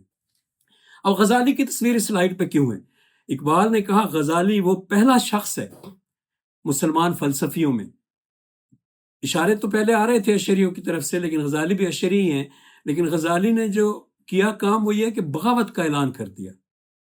دی انکوہیرنس آف فلاسفرز لکھی کتاب تحافت الفلاسفہ، اور کتاب میں نے پڑھی ہے، یہ کتاب انگلش میں پڑھی ہے ویسے میں نے، دی انکوہیرنس آف فلاسفر میں غزالی نے یہ point by point bullet number دے کر یہ ثابت کیا ہے کہ جتنے بھی فلاسفر، الفارابی خاص طور پہ انہوں نے نام دیے ہیں الفارابی اور ابن سینا کے، کہ دو میرا مین ٹارگٹ ہیں، کہ جتنے بھی فلاسفر ہیں یہ سارے یونانی جدلیات کی روشنی میں جس طرح خدا کو ثابت کرنے کی کوشش کرتے ہیں، یہ ایک طرح سے وہ خود علم الکلام کے اگینسٹ بات کر رہے تھے، جن کو غزالی کو کہا جاتا ہے کہ غزالی بھی علم الکلام کے استاد تھے، لیکن وہ علم الکلام کے استاد ہونے کے باوجود تحافہ میں لکھ رہے ہیں کہ یہ جو کام کر رہے تھے یہ یونانی جدلیات کی مدد سے عقائد، میٹا فزکس، اسلامی کو ثابت کرنے کی کوشش کر رہے تھے، ابو علی سینا اور باقی الفارابی سے لے کے سارے۔ تو یونانی جدلیات کی روشنی میں جب آپ قرآن کو پڑھیں گے تو اقبال کو لکھنا پڑے گا نا، this is what earlier students of the Quran completely missed under the spell of classical speculation۔ اور کیا مس، وہ میں نے آپ کو سارا پہلے تفصیل سے بتا دیا کہ قرآن تو یہ کہتا ہے کہ حواس خمسہ کے ذریعے، اقبال نے وہاں آیات جو دی ہے وہ ہے کہ رات دن کے اختلاف پر غور کرو، قرآن کہتا ہے کہ آسمان اور زمین کی وسعتوں، بلندیوں پر غور کرو، زمین کی پستیوں پر غور کرو، اور بھی اقبال نے آگے جو ساری آیات دی ہیں، میں نے کہا تھا کہ میں اکٹھی پڑھ دوں گا، وہ اسی مقام پہ پڑھوں گا، تو وہاں پہ بھی اقبال نے جو آیات دی ہیں وہ اسی موضوع کی ہیں کہ قرآن کا تو 1/8 حصہ یہ کہتا ہے کہ حواس کے ذریعے علم حاصل کرو، اور یونانی فلسفہ کہتا ہے حواس کے ذریعے علم حاصل کرنے والے کی کتابیں جلا دو۔ تو غزالی نے کہا کہ یہ غلطی کر رہے ہیں ہمارے فلاسفر۔ تو اس لیے آپ جو سارے سائنسدان ہیں نا آج کے دور میں بھی، اور جو فلسفی ہیں، وہ غزالی کے خلاف ہیں، کہ انہیں لگتا ہے کہ غزالی نے کیا کیا کہ غزالی وہ جو کام چل رہا تھا یونانی فلسفے کا، اس کے راستے میں رکاوٹ بن گیا۔ اب غزالی اور کانٹ کے بارے میں یہاں پہ اقبال کی اوریجنل بک میں سے جو ریختہ پہ موجود تھی، میں نے اس میں سے ایک کٹ پیس نکالا ہے، تو اس میں اقبال کا جملہ دیکھیے، اقبال کے الفاظ دیکھیے، غزالی اور کانٹ دونوں کو وہ ایک جیسا کہہ رہے ہیں۔ انگریزی میں پڑھنے کی بجائے، وہ میں جلدی سے پڑھ بھی دوں گا، پڑھنے کی بجائے میری بات پہلے سمجھ لیجئے۔ اقبال یہاں پہ کہہ رہے ہیں کہ جو کام غزالی نے کیا، یہ والا کام جو ابھی میں بتا چکا ہوں، دی انکوہیرنس آف فلاسفرز، اور یہ کہا کہ یہ تو عقلیت کو یوز کر رہے ہیں خدا کے عقائد ثابت کرنے کے لیے، اور ان کو تو قرآن کی روح سمجھ نہیں ہے، یہ والی بات اقبال کہتے ہیں ایگزیکٹلی بہت عرصہ بعد غزالی نے، کانٹ نے جرمنی میں کر کے دکھائی۔ تو غزالی اور کانٹ جو ہے وہ ایک جیسے ہیں، اقبال یہاں پہ یہ لکھ رہے۔ اب اقبال کے الفاظ دیکھیے، it cannot however be denied that Ghazali's mission was almost apostolic like that of Kant in Germany of the 18th century، کہ غزالی کا مشن جو تھا، جو سید نذیر نیازی کے الفاظ میں بولتا ہوں، غزالی کے مشن میں پیغمبرانہ شان پائی جاتی ہے، کہ جس وجد کے ساتھ، جس جذبے کے ساتھ غزالی نے ایک دعوت دی کہ کدھر جا رہے ہو، یہ غلط ہے، تو اس دعوت کو اقبال اس رنگ میں اپنے میں بیان کر رہے ہیں کہ وہ اپوسٹولک۔ یہاں پہ اتنا ذہن میں رکھیے گا کہ پوری نذیر نیازی کو تصریحات میں پورا صفحہ لکھنا پڑا کہ یہ اپوسٹولک کو پیغمبرانہ کہہ دینا گستاخی نہیں ہے، یوں ہے یا ہے، وہ ضرورت نہیں تھی۔ اپوسٹل کا مطلب پیغمبر ہوتا ہی نہیں ہے، حواری ہوتا ہے۔ اپوسٹل جو ہے وہ پروفٹ نہیں ہے۔ عیسیٰ کے اپوسٹلز جیسے لوکا ہے، جیسے متی ہے جو انجیل میں ہیں، وہ اپوسٹلز ہیں اور ان کو پیغمبر لکھتا ہے کرسچن رائٹر، لیکن ہم قرآن کی زبان میں کہیں تو قرآن انہیں عیسیٰ کے حواری کہتا ہے، حواریون یا حواریین۔ تو وہ والے جو تھے ان کو اپوسٹولک کہا جاتا ہے، ان جیسی شان تھی غزالی میں۔ یہ معنی بھی تو ہو سکتا ہے اگر آپ گستاخی سے ڈر رہے ہیں، لیکن میری ایک ادیب کے طور پہ یہ رائے ہے کہ خود پیغمبرانہ شان کہہ دینے سے بھی کوئی گستاخی نہیں ہوتی۔ تو غزالی کی اس میں ایک پیغمبرانہ دعوت کسی شان پائی جاتی تھی، اور یہی شان جو ہے وہ کانٹ کے ہاں بھی پائی جاتی تھی۔ اقبال کہہ رہے ہیں 18ویں صدی کی جرمنی میں۔ یاد رہے کہ 18ویں صدی 1701 سے لے کر 1799 تک کو کہتے ہیں۔ اب 18ویں صدی میں جرمنی میں کانٹ نے غزالی والا کام کیا؟ In Germany rationalism appeared as an ally of religion. Germany میں بھی جو ریشنلزم تھا، جیسے یہاں پہ غزالی وہ کر رہے تھے، ابو علی سینا اور الفارابی جو کام کر رہے تھے، وہاں کے فلاسفر ایسا کر رہے تھے جرمنی کے، کہ ریلیجن کو ثابت کرنے کے لیے ریشنلزم کی مدد لے رہے تھے، اور rationalism was an ally to religion. تو اب but she soon realised, she مانی Germany, but she soon realised that the dogmatic side of religion was incapable of demonstration. تو جرمنی کو جلد ہی احساس ہو گیا کہ یہ جو عقائد والی سائڈ ہوتی ہے مذہب کی، خدا ایک ہے، خدا کا، عیسائی مذہب کی بات کروں، عیسیٰ بیٹا ہے، مریم فلاں، آخرت ایسے ہوگی، یہ عقائد والی جو سائڈ ہوتی ہے، ان عقائد والی سائڈز کی ڈیمانسٹریشن پاسبل نہیں ہے. یعنی ان کو ثابت نہیں کیا جا سکتا، یہ ان کو ٹیسٹ نہیں کیا جا سکتا ان ذرائع سے جو ٹولز عقل کے ہوتے ہیں. تو یہ جرمنی کو احساس ہو گیا. The only course open to her, جرمنی کے پاس پھر ایک ہی رستہ بچ گیا، واز ٹو ایلیمینیٹ ڈاگما، کہ عقائد کے پورے نظام کو ہی مذہب کی کتابوں میں سے نکال دے. Eliminate dogma from the sacred record, کہ جو مقدس ریکارڈ ہے اس میں سے ڈاگما کو نکال کے باہر پھینکے، اور انہوں نے یہی کیا. یہ بات میں ذرا سمجھا بھی دوں. ہر مذہب کے بڑے پارٹ، مین پارٹ دو ہوتے ہیں، اخلاقیات، عقائد. مذہبی لوگ عقائد کی وجہ سے ایک دوسرے سے لڑتے ہیں، کبھی مذہبی لوگ اپنے اپنے مذہب کی اخلاقیات کی وجہ سے آپس میں نہیں لڑتے. اگر آپ کو ایک کرسچن ملے اور وہ کہے کہ عیسیٰ نے یہ اچھی بات بتائی، یہ اچھی، آپ ہر بات پہ کہیں گے واہ جی واہ. لیکن اگر وہ آپ سے کہے کہ عیسیٰ خدا کا بیٹا ہے تو آپ نہیں مانیں گے. سو اختلافات جو ہے، کیونکہ ڈیمانسٹریشن ممکن نہیں، تو اختلافات جو ہے وہ عقائد والے حصے پر ہوتے ہیں. تو اخلاقیات والا حصہ ویسے ہی جو ہے وہ ہومیوپیتھک قسم کا مذہب ہوتا ہے. تو انہوں نے کیا کیا کہ اہل جرمنی نے یہ کیا کہ انہوں نے اخلاقیات کو آہستہ آہستہ اختیار کرنا شروع کر دیا بغیر عقیدے کے حکم کے. یعنی آپ یہ بات سمجھنے کے لیے یوں کہیں کہ ایک تو یہ حکم ہوتا ہے نا کہ قرآن میں ہے کہ چوری منع ہے، یا جیزس نے کہا کہ چوری نہ کرو. دوسرا یہ طریقہ ہوتا ہے کہ چوری ایک بری چیز ہے، آپ چوری کرو گے تو آپ کی نفسیاتی طور پہ شخصیت تباہ ہو جائے گی. یہ دو الگ الگ طریقے ہیں کسی بچے کو ٹیچنگ کرنے کے. تو جو پہلا طریقہ ہے کہ جیزس کہتے ہیں چوری نہ کرو، اس کو انہوں نے نکال دیا. اب اس کا نتیجہ کیا نکلنا تھا؟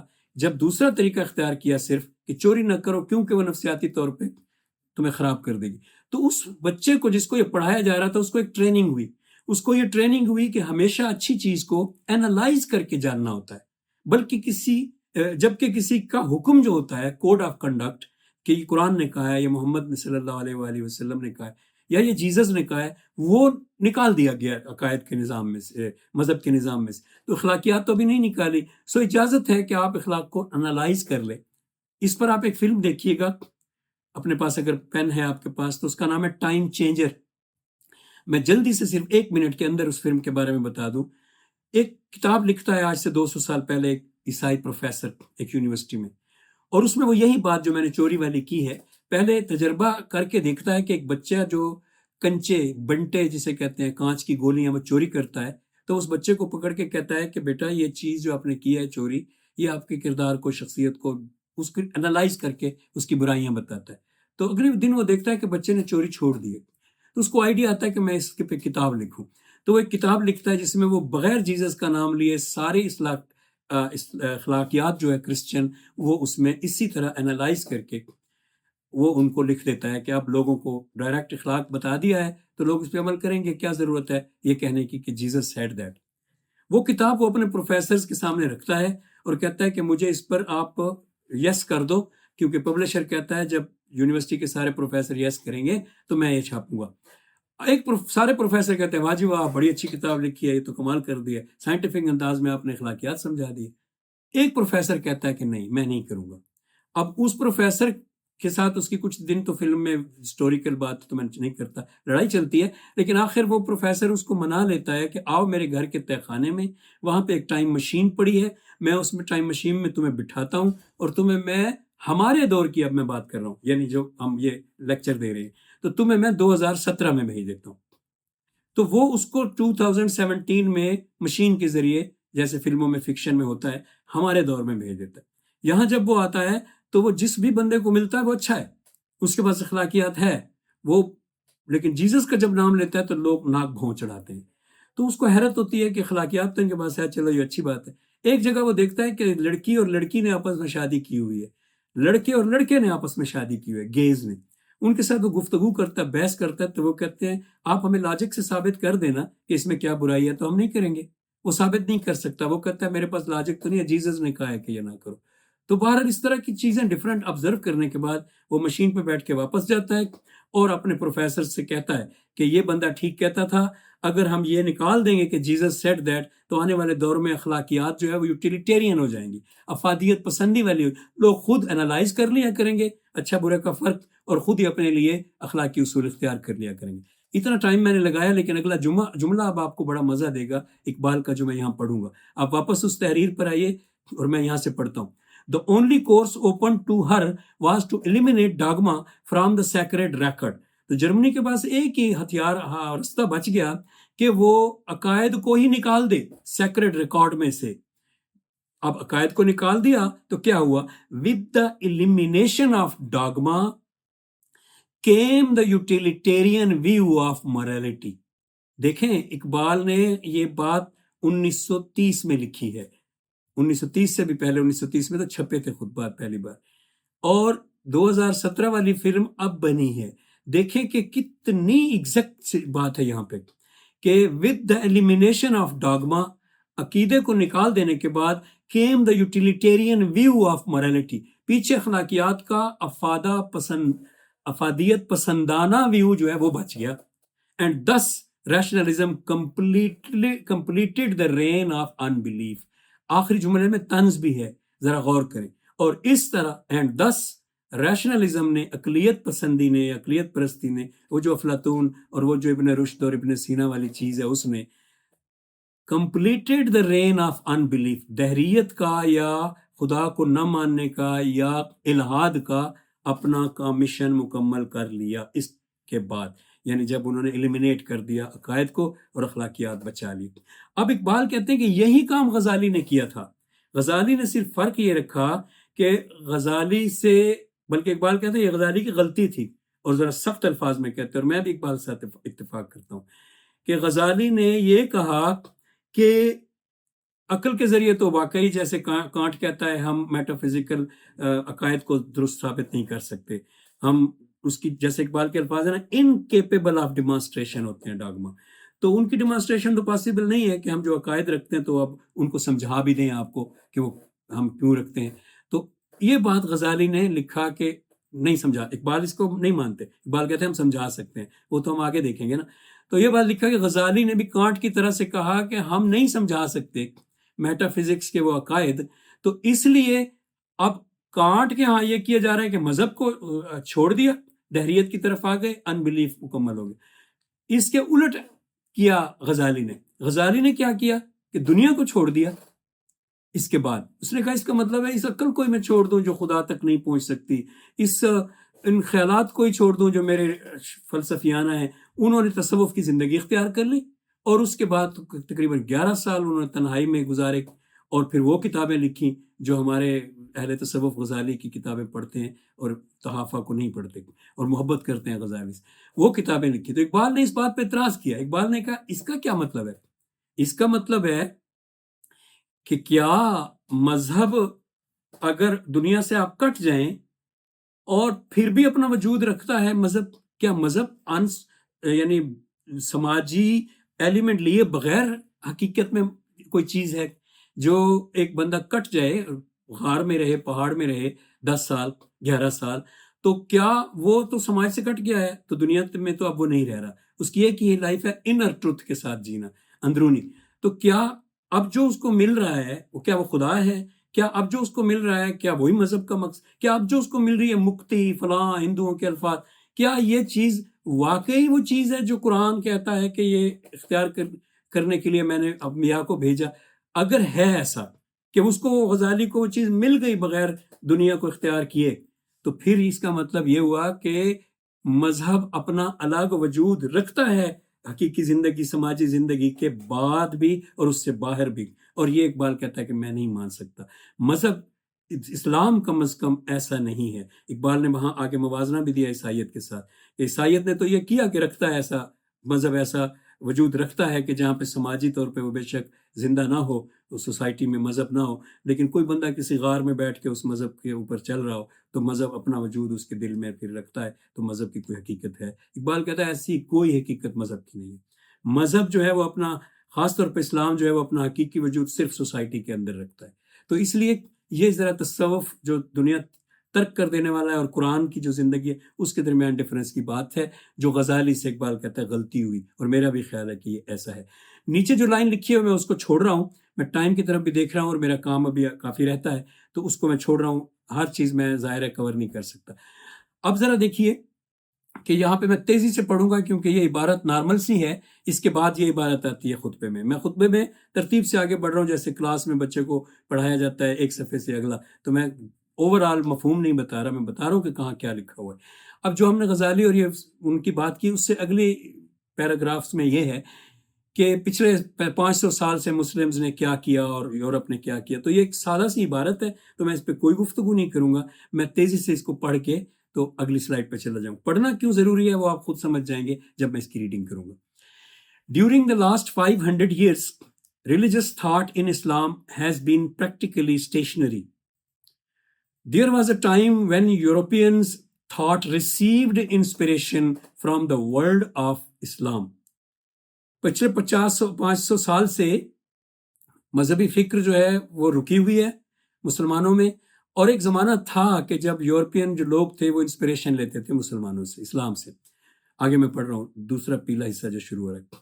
The most remarkable phenomenon of modern history، جدید تاریخ کا جو بہت ہی قابل غور مظہر ہے، however تاہم وہ یہ ہے، is the enormous rapidity with which the world of Islam is spiritually moving towards the West۔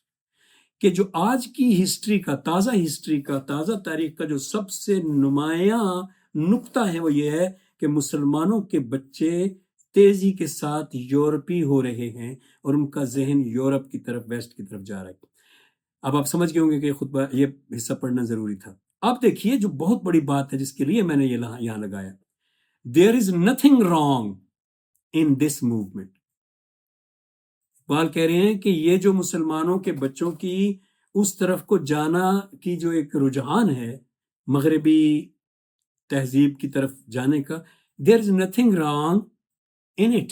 Us movement میں کوئی بری بات نہیں ہے، ایسا اگر ہو رہا ہے تو برا نہیں ہے، لیکن جو بھی اقبال کا تحفظات ہوں گے وہ آگے آ جائیں گے۔ تو یہاں تک اقبال کہہ رہے ہیں کہ اگر ہمارے بچے ایسا کر رہے ہیں تو یہ کوئی بری بات نہیں ہے۔ تو یہ بات تو آپ کو چونکانی چاہیے کہ ہمارے مذہبی پیشواؤں نے تو کہا کہ یہ بہت بری بات۔ خیر اب آگے بڑھے۔ For European culture on its intellectual side is only a further development of some of the most important phases of the culture of Islam۔ کہ اگر ہمارا نوجوان ذہن اس طرف جا رہا ہے اہل مغرب کے ذہن کی طرف، تو اس میں کوئی برائی نہیں ہے، کیونکہ یورپ کا جو کلچر ہے آن اٹس انٹلیکچوئل سائڈ، اپنی انٹلیکچوئل سائڈ پہ یورپ کا جو کلچر ہے is only a further development of Islam, کہ یہ الٹا جو اسلام تھا نا اس کی فردر ڈیولپمنٹ ہوئی ہے، تو یورپ کا انٹلیکچولی جو ورثہ ہے وہ کلچر بنا ہے۔ اب آگے ذرا تحفظات کا بھی ذکر آئے گا۔ Our only fear، ہمارا صرف ایک ڈر ہونا چاہیے، is that the dazzling exterior of European culture، کہ ہمارا اکلوتا خوف ہونا چاہیے وہ جو ڈیزلنگ، وہ جو شاندار چمکدار ایکسٹیریئر ہے، بیرونی تراش خراش ہے یورپین کلچر کی، وہ ہمارا اکلوتا ڈر ہونا چاہیے، کہ کیا کہیں وہ may arrest our movement and we may fail to reach the true inner truth کی بات کرو، inwardness of the culture, of that culture۔ میرے خیال میں جو میں نقطہ پہنچانا چاہتا تھا، کیونکہ یہ فلسفیکل بات نہیں ہے تو میں اس کی ڈیپتھ میں کوئی بات بھی نہیں کرتا ٹائم بچانے کے لیے، یہ سادہ انگریزی تھی، تو میں جو نقطہ پہنچانا چاہتا تھا وہ میں نے پہنچا دیا ہے، اور یہ بھی میں نہیں پڑھوں گا، ٹائم بچا رہا ہوں، میں صرف یہ آپ کے جب سلائڈز دے دوں گا تو آپ خود پڑھیے گا۔ یہ بات میں البتہ تیزی سے کر دیتا ہوں۔ یہاں اوپر لکھا ہوا ہے ریلیجن ورسز سویلائزیشن۔ اگلے پیراگراف میں اقبال جو بات کرتے ہیں، یاد رکھیے گا کہ خطبہ اول میں ہی یہ بات آ گئی ہے جو بڑی مشہور ہے۔ اصل میں اور آپ بھی جانتے ہیں اور سب جانتے ہیں کہ اقبال جو ہے وہ نظریہ وطنیت میں جو تھے وہ اس بات کے قائل تھے کہ قوم مذہب سے ہے، مذہب جو نہیں تم بھی نہیں، جذب باہم جو نہیں محفل انجم بھی نہیں۔ اور اس نظریہ کے قائل نہیں تھے کہ قوم وطن سے ہے، وہ کہتے تھے ان تازہ خداؤں میں بڑا سب سے وطن ہے، جو پیرہن اس کا ہے وہ مذہب کا کفن ہے۔ اس لیے وہ ساری نیشن سٹیٹس کے جو اس وقت بن رہی تھیں خلاف تھے۔ کبھی موقع ملا تو اقبال کے نظریہ قومیت کو لاجیکلی ہم انالائز کر سکتے ہیں کسی اور گفتگو میں، ابھی میں اس کو نہیں چھیڑتا۔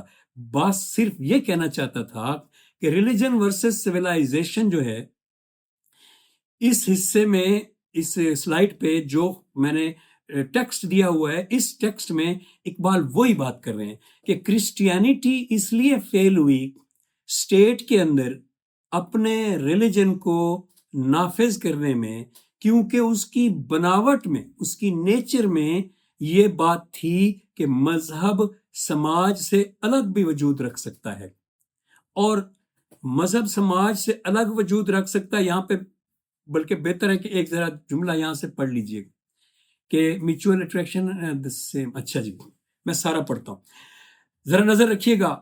Further then that the problem of Islam was really suggested by the mutual conflict and at the same time mutual attraction presented by the two forces of religion and civilization, tamaddan or mazhab. The same problem confronted early Christianity. The great point in Christianity is the search for an independent content for spiritual life. مذہب الگ وجود رکھتا ہے سماج سے، independent content.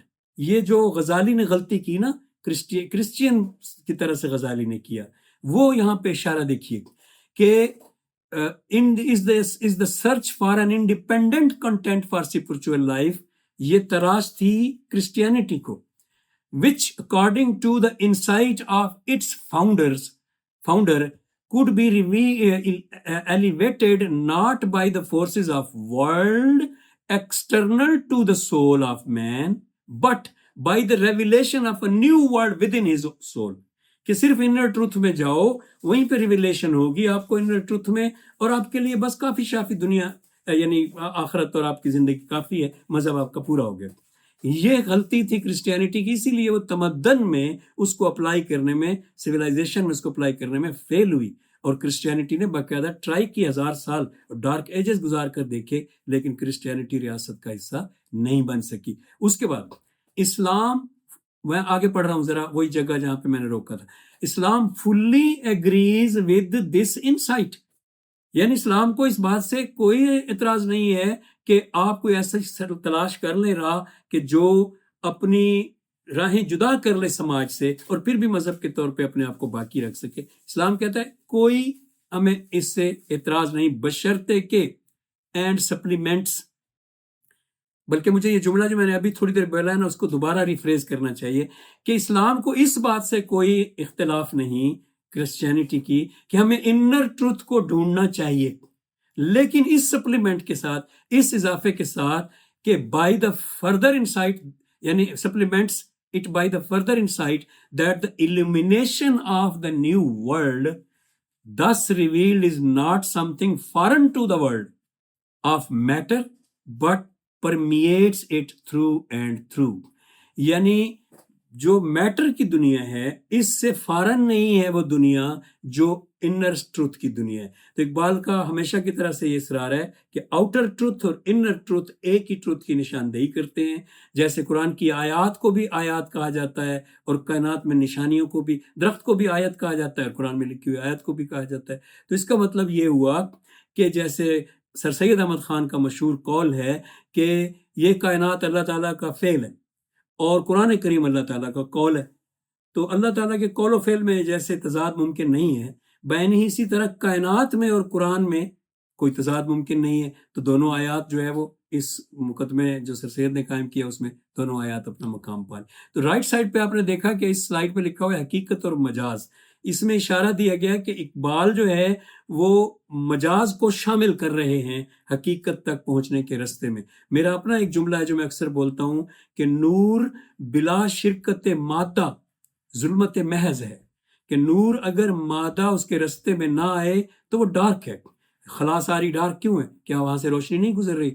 سورج کی روشنی زمین تک آتے ہوئے جتنی خلا سے گزر رہی ہے وہ ڈارک کیوں ہے؟ کیونکہ اس کے رستے میں میٹر نہیں ہے. جہاں روشنی کے رستے میں میٹر آئے گا وہ میٹر روشن ہو جائے گا. سو نور بلا شرکت مادہ ظلمت محض ہے. اور یہاں پہ اب میں سیرت کے لیکچر کی طرف نہیں مڑتا جو میں اکثر اس جگہ سے ڈرفٹ کر جاتا ہوں. نیکسٹ آگے جب آخر میں اپنے لیکچر کے تیسرے حصے میں نے کہا تھا 3 حصے ہیں. ایک حصے کو میں پورے کے پورا سکپ کر رہا ہوں آیات والے کو، لیکن میں اس کا تعارف کروا دوں. جو لوگ کتاب کھول کے بیٹھے ہیں وہ دیکھ رہے ہوں گے کہ 4 5 6 صفحے آپ پلٹ دیں، بلکہ میں تو سمجھتا ہوں 7 8 صفحے پلٹ دیں تو آیات چل رہی ہیں. اب جو آیات ہیں وہ میں نے چھوڑ دی ہیں، تو اس کا یہ مطلب نہیں ہے کہ میں وہ اشارہ دے آیا ہوں کہ وہ ساری آیات ایک ہی مفہوم کی ہیں کہ قرآن کا اصرار یہ ہے کہ کائنات میں بیرونی دنیا میں علم بالحواس کے ذریعے ان ہو جاؤ اور بیرونی دنیا اور اپنی اندرونی دنیا کو ریکنسیلیٹ کر کے چلو. چلیے جی تیسرا حصہ شروع کرتے ہیں. اس میں اقبال نے ایلیمنٹس آف ریلیجس ایکسپیرینس دیے ہیں. یہاں میں تھوڑا سا یہ بتا دوں ایلیمنٹس کو بیان کرنے سے پہلے، اور اب مجھے امید ہے کہ میں جلدی ختم کر پاؤں گا، لیکن میں یہ بتا دوں ایلیمنٹس سے پہلے کہ یہ پورا خطبہ آپ نے بہت سی باتیں اس کے بارے میں جانی، لیکن کیا اوور آل آپ کا کوئی ایسا کانسیپٹ بنا ہے کہ کل کو آپ کا بچہ، آپ کا اسٹوڈنٹ آپ سے پوچھے کہ پہلا خطبہ جو ہے وہ اوور آل کیا کہہ رہا ہے، پورا خطبہ کیا کہہ رہا ہے؟ تو اس سے پہلے کہ جو ایک بڑی سمٹائی سی پیور سی چیز ہے ایلیمنٹس آف ریلیجس ایکسپیرینس، کہ اس واردات کے جو صوفیانہ ہوتی ہے اس کی نشانیاں کیا ہیں، اقبال وہ جو لکھیں گے وہاں پہ، ان کے پاس جانے سے پہلے اس خطبے کو اوور آل دیکھ لیں کہ یہ کس مقصد کے لیے تھا، اس میں کیا چیزیں دی گئی ہیں، اور اقبال اس سے اگلے خطبے میں کیا فائدہ حاصل کریں گے. یہ خطبہ تھا علم بالحواس اور علم بالوحی دونوں کی اتھینٹیکیشن یا دونوں کی اتھارٹی پر بات کا خطبہ. اور اس بات کا ریموول اس خطبے میں تھا کہ آپ یہ کہہ کر مذہبی کنٹینٹ کو رد نہیں کر سکتے کہ یہ واہمے یا التباس کے نتیجے میں کسی شخص پر یہ کنٹینٹ اترا ہے، کسی بیماری کے نتیجے میں. سوء اعصاب کا ٹرم یوز کی ہے سید نذیر نیازی نے، تشنج کی ٹرم یوز کیا ہے ایک اور ترجمہ نگار نے، کہ کیا جو ریلیجس ایکسپیرینس میں یہ یوں بازو ہو گئے، یوں ہاتھ ہو گئے، ایسے ایسے کر کے، اور پھر آپ جو ہے کچھ بتائیں کہ ہاں مجھے یہ وہی ہو گئی ہے، تو کیا یہ جو چیز ہے اس میں کوئی سچائی بھی ہے، اس میں کوئی اس کی اتھارٹی میں کوئی ایسا ایلیمنٹ ایک بھی ہے جس کی وجہ سے ہم کہیں کہ یہ قابل غور ہے، اس کو لیبارٹری میں لاؤ، نفسیات کی لیبارٹری میں لاؤ اور وہی کا کنٹینٹ چیک کرو. اس پر گفتگو کرتے ہوئے ریموول ہے اس نقطۂ نظر کا کہ مذہب آنکھیں بند کر کے اپنا کنٹینٹ دیتا ہے اور اس کو قبول کرنے والا آنکھیں بند کر کے اس کا کنٹینٹ قبول کرتا ہے. اس خطبے میں اس کا ریموول ہے. ابھی ریکنسیلیشن نہیں ہوئی اور نہ ہی اقبال دوسرے خطبے میں کریں گے. ریکنسیلیشن اقبال جس طرح الزام لگایا ہے علی عباس جلال پوری نے پوری کتاب میں نہیں کرتے سائنس اور مذہب کی. اقبال موقف ہی بالکل بدل دیتے ہیں. اور میں یہاں پہ جو چیز آپ کے سامنے اس وقت پیش کرنے لگا ہوں اگلے جملے میں، یہ میرے نزدیک اقبال کا سب سے بڑا کام ہے جو مشرق اور مغرب میں کسی نے کیا.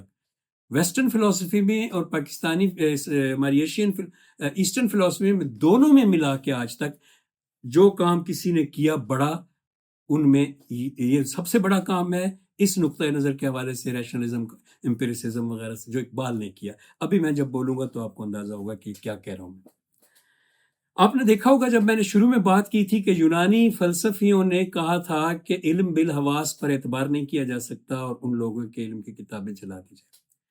مطلب اس کا یہ نکلا کہ علم بالحواس، جسے امپیریسزم بھی کہا جاتا ہے، جو پریکٹیکل چیزوں کا نالج ہے، اور علم بالعقل جسے ریشنلزم بھی کہا جاتا ہے، یونانیوں کے زمانے میں ایک دوسرے کے ساتھ لڑ رہے تھے. علم بالحواس کو ڈیماکریٹس لیڈ کر رہا تھا اور علم بالعقل کو افلاطون لیڈ کر رہا تھا، اور یہ لڑائی وہیں ختم نہیں ہو گئی. مسلم فلاسفرز آئے تو لڑائی یہ جاری تھی. بالکل سارے مسلم فلاسفرز بھی علم بالعقل والے تھے، اسی لیے تو غزالی نے ان کے اوپر کتاب لکھی. پھر ویسٹرن فلسفی میں بھی یہ لڑائی جاری رہی. ڈیکارٹ جو فادر آف ماڈرن ویسٹرن فلسفی ہے، اس نے یہ جاری رکھی.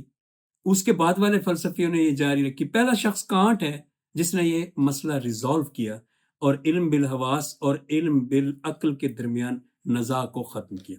وہ کیسے کیا میں اس کی طرف نہیں جاتا. اب جو میں نے کہا کہ اقبال نے بڑا کام کیا وہ آپ کے سامنے رکھنے لگا. اقبال کا یہ کہنا ہے اور اقبال کوٹ کرتا ہے پروفیسر ولیم جیمز کو اور میرے خیال میں کارل ینگ کو, اور یہ جو تو کوٹ کیا ہے اقبال نے یہ بہت مضبوط کوٹ ہے. ذہن جو ہے وہ میری تائید کرے گا کہ کوئی معمولی چیزیں کوٹ نہیں کی. اقبال ان کو کوٹ کر کے کہتا ہے کہ یہ جو علم بالوحی ہے نا, this is not some sort of abstract اور میتھمیٹیکل تھنگ. ذرا سمجھیے گا, کچھ چیزیں جو ہے نا ان کو زیادہ ڈیپ جا کے سمجھنے کے لیے تیار ہونا چاہیے. ذرا سمجھیے گا کہ میں کیا کہہ رہا ہوں. ایک میتھمیٹیکل تھنگ لیتے ہیں پہلے کہ 2+2=4. اب کیا ان دو لڑائیوں میں جو افلاطون اور ڈیموکریٹس میں تھی, یہ جملہ کون بولے گا 2+2=4؟ آپ فوراً سمجھ گئے ہوں گے یہ افلاطون بولے گا, کیونکہ یہ علم بالعقل والے یوز کرتے ہیں, استخراج کہتے ہیں اس سے, ڈیڈکشن, اور وہ یوز کرتے ہیں اس طریقہ کار کو جس میں صرف عقل کام کرتی ہے اور حواس نہیں کام کرتے. تو اس لیے آپ دیکھ لیں 2+2=4، 4+6=10 کہتے ہوئے آپ کو اے پریوری نالج کی ضرورت نہیں ہے, صرف اے پوسٹیریوری نالج ہی کافی ہے آپ کے مشاہدات کا, بلکہ مشاہدہ بھی نہیں, آپ کی عقل کا. سوری میں غلط کہہ گیا, مشاہدہ علم بالحواس کے لیے کہا جاتا ہے. تو آپ کی آنکھیں بند ہوں تب بھی. اس دور کے فلاسفرز کا باقاعدہ ٹرم ہے آرمز چیئر فلاسفرز یا آرمز چیئر فلسفی. کیا مطلب ہوا؟ آرمز کے اوپر بازو رکھ, چیئر کے جو آرمز ہیں ان کے اوپر اپنے آرمز رکھ کے آنکھیں بند کر کے ایسے ایسے کرنے والے فلاسفر. مطلب کیا ہوا؟ مطلب یہ کہ جو صرف عقل استعمال کریں گے اور علم بالحواس کو نہیں مانتے, وہ کہیں گے 2+2=4. اقبال نے کہا کہ جن لوگوں نے بھی آج تک 2000 سال میں میچ کیا ہے مذہبی عقائد کو ریشنلزم کے ساتھ کہ بھئی وہ بھی استخراجی چیز ہے, جرمن کے فلسفی بھی کر رہے تھے, بولی سینا بھی کر رہے تھے, افلاطون بھی کر رہے تھے, کہ وہ جو ریاضی جیسی چیز ہے خدا, وہ جو ریاضی کا آبجیکٹ ہے, 2 بھی ایک آبجیکٹ ہے, 10 بھی ایک آبجیکٹ ہے. ریاضی کے آبجیکٹ یہی ہوتے ہیں, گنتی, شیپس, مثلث ایک ریاضی کا آبجیکٹ ہے, دائرہ ایک یہ جو آبجیکٹس ہیں ریاضیاتی یہ مائنڈ میں ہوتے ہیں, باہر تو نہیں ہوتے نا. آپ سے میں کہوں مجھے دائرہ دکھائیں تو آپ مجھے کیا دکھائیں گے؟ کوئی ڈھکن دکھائیں گے, کوئی پہیہ دکھائیں گے. دائرہ تو دماغ میں ہے, کوئی باہر نہیں ہوتا.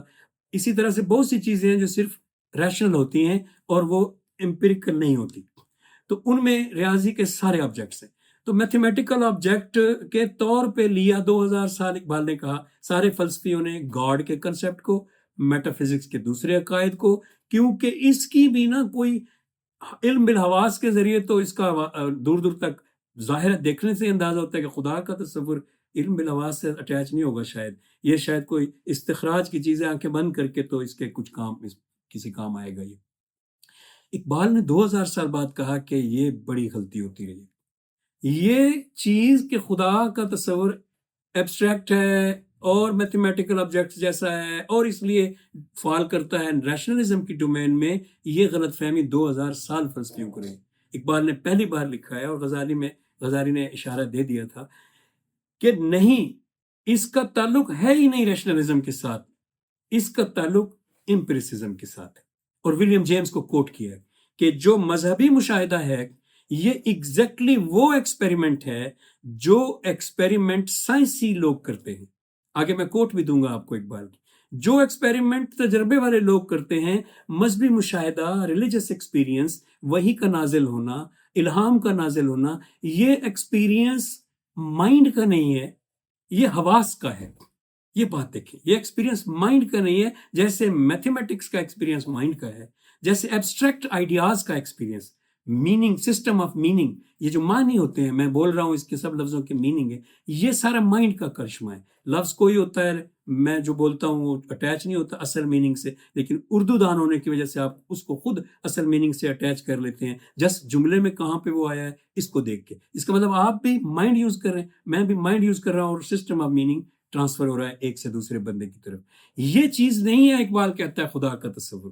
یہ چیز نہیں ہے جو وحی کے ذریعے ملتی ہے۔ اقبال کہتا ہے جو وحی کے ذریعے ملتا ہے، جو خدا کا تصور ہے، وہ ویسی چیز ہے جیسے چھو کر، جیسے سونگ کر، جیسے حواس خمسہ کے ذریعے ہم لیبارٹری والا تجربہ کرتے ہیں، ایگزیکٹلی ایسے ہی ہم تجربہ کرتے ہیں صوفیانہ، اور اس کو نہ شمار کیا جائے ریشنلزم میں، اس کو شمار کیا جائے امپیریسزم میں۔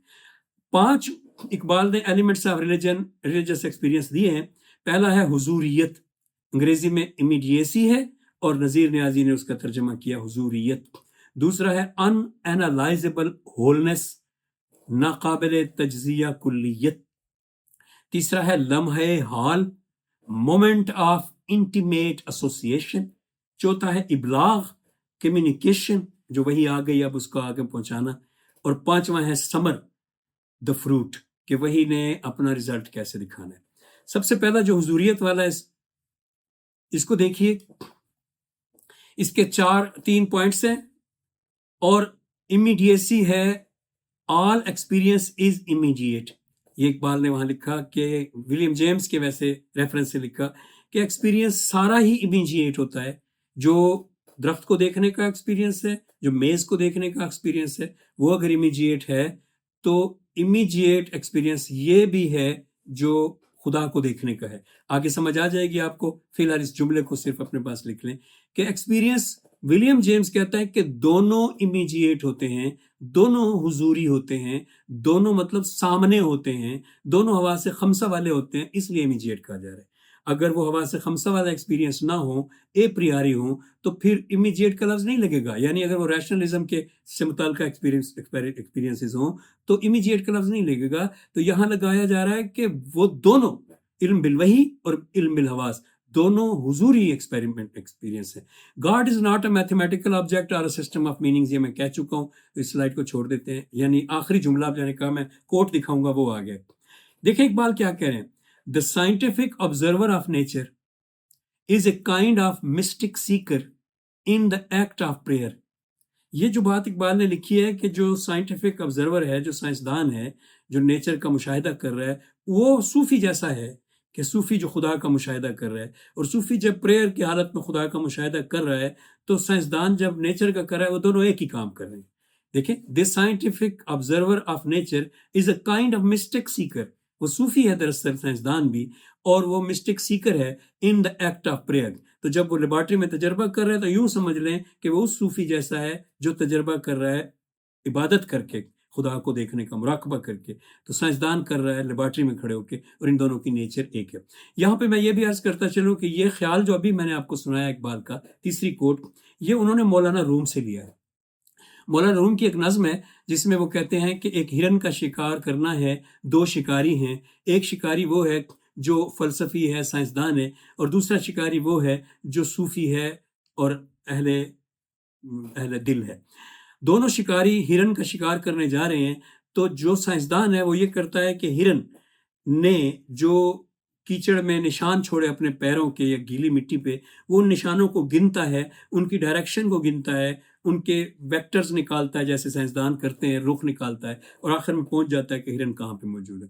اور جو صوفی ہے وہ ہرن کو اس طرح ڈھونڈتا ہے کہ وہ ہرن کے مشک ختن سے، جو اس کے ناف سے بو آتی ہے، خوشبو، وہ اس کو جانتا ہے، اس کو پہچانتا ہے وہ، اور صوفی ہے اور ساتھ میں وہ ہرن کا تلاش بھی کر رہا ہے۔ تو وہ اس طرح سے جاتا ہے کہ وہ اس کو خوشبو فضا میں سونگھتے ہوئے ہرن کے پیچھے جاتا ہے۔ آخری شعر جو اس نظم کا ہے وہ میں آپ کو سنا بھی دیتا ہوں۔ راہ رفتن یک نفس بر بوئے ناف، خوش ترز سب منزل گام و طواف، کہ وہ جو بہتر وہ ہے جو خوشبو سے آگے حقیقت کی طرف جا رہا ہے، اور اس لیے بہتر ہے کہ وہ ظاہر ہے خوشبو والا ہمیں بھی نظر آ رہا ہے کہ بہتر ہے، لیکن یہاں پہ کہہ رہا ہے کہ صوفی کا مشاہدہ بڑا مشاہدہ ہے، سائنسدان کا مشاہدہ اجزاء کا ہے، اور صوفی کا کل کا ہے، ہیں دونوں ہی سیم امیڈیسی والے مشاہدے۔ نیکسٹ سلائیڈ میں انالائزبل ہولنس۔ اچھا، یہ پہلی سلائیڈ کی بات پوری کر دوں کہ یہ ایلیمنٹ ہے وحی کا۔ وحی کا کیا ایلیمنٹ ہے؟ حضوریت۔ حضوریت کیا ہوتی ہے؟ امیڈیسی. وہی کا پہلا ایلیمنٹ یہ ہے کہ جو وہی ہوتی ہے وہ ایکسپیرینس، سائنٹیفک ایکسپیرینس سے مشابہ ہوتا ہے، اور وہ ایکسپیرینس علم بالحواس والے ایکسپیرینس سے مشابہ ہوتا ہے. اس کی نٹی گریٹی ڈیٹیلز جو ہیں وہ دوسرے خطبے میں ہیں. یہاں تو یہ ختم ہو رہا ہے اس پہ خطبہ، یوں سمجھ لیں کہ یہاں اگلے خطبے کے عنوانات آ چکے ہیں. تو دوسرا خطبہ ہی میں نے آپ کے سامنے رکھنا ہے، تو اس کو اس وقت ڈسکس کریں گے. اب جو ہے اس پر کہ پہلی نشانی ہو گئی کہ وہ تجربہ سائنسی تجربے جیسا ہے، امیڈیٹ ہے. دوسری آگے ان اینالائزیبل ہولنس. وہاں اقبال نے ایک انالوجی دی ہے کہ آپ ایک میز کو جب دیکھتے ہیں، میز پہ پڑی ہوئی کوئی چیز اٹھانے کے لیے، فرض کریں کہ آپ کو میز پہ ایک پین پڑا ہے وہ اٹھانا ہے، تو جب آپ میز کو دیکھتے ہیں تو آپ کی نظر پین کو ڈھونڈتی ہے، فوکس کرتی ہے، تو باقی چیزیں آپ کو نظر نہیں آتی، دھندلی ہو جاتی ہیں. تو آپ جس کو فوکس کرتے ہیں دراصل اس کا تعلق زمان و مکان میں ایک خاص لمحے اور ایک خاص نقطے کے ساتھ ہے. تو آپ دراصل اس کو ایک جز کے طور پہ جو زمان و سیریل ٹائم، جو past future and past present and future والا زمانہ ہے، وہ والا ٹائم، اس میں آپ اس آبجیکٹ کو مارک کرتے ہیں آنکھوں کے ذریعے کہ وہ پڑا ہے، باقی چیزیں آپ کو نظر نہیں آ رہی ہوتی. یہ کام ہے اینالائزیبل، اس کو ہم کہتے ہیں اینالائزیبل ہولنس، کہ وہ ہولنس تو تھی میز کی، لیکن جب آپ نے اس کو اینالائز کرنا چاہا، یعنی جزون اس ہولنس کے ہر جز کو دیکھنا چاہا، تو آپ نے نظریں فوکس کی ایک ایک جز پر.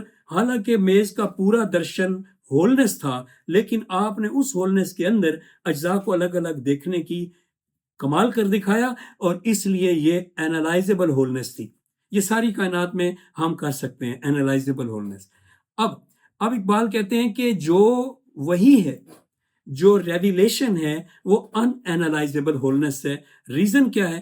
ریزن یہ ہے کہ اس کا ٹائم اور اینالائزیبل ہولنس کا ٹائم ہے دونوں ٹائم، دونوں زمان ہیں، اور زمان ہے تو دونوں ایک ہی چیز ہیں.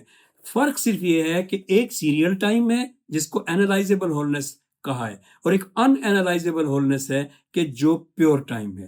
اور پیور ٹائم بڑی سمجھ میں آنے والی، بڑی سائنٹیفک، بڑی اصولی چیز ہے. اس پہ فزکس نے بھی لکھا ہے، تو یہ بھی دوسرے خطبے میں بڑی تفصیل سے پھر اس کا بھی اقبال ذکر کریں گے کہ پیور ٹائم میں جو ان اینالائزیبل ہولنس کی طرف ہمیں لے جاتا ہے، ہم اس کو مشاہدہ کرتے ہیں، اور سیریل ٹائم میں جو ماضی اور مستقبل والا ٹائم ہے. ویسے یہ بات حق سلطان باہو نے بھی بڑی وضاحت سے لکھی ہے، اور مولانا روم نے بھی.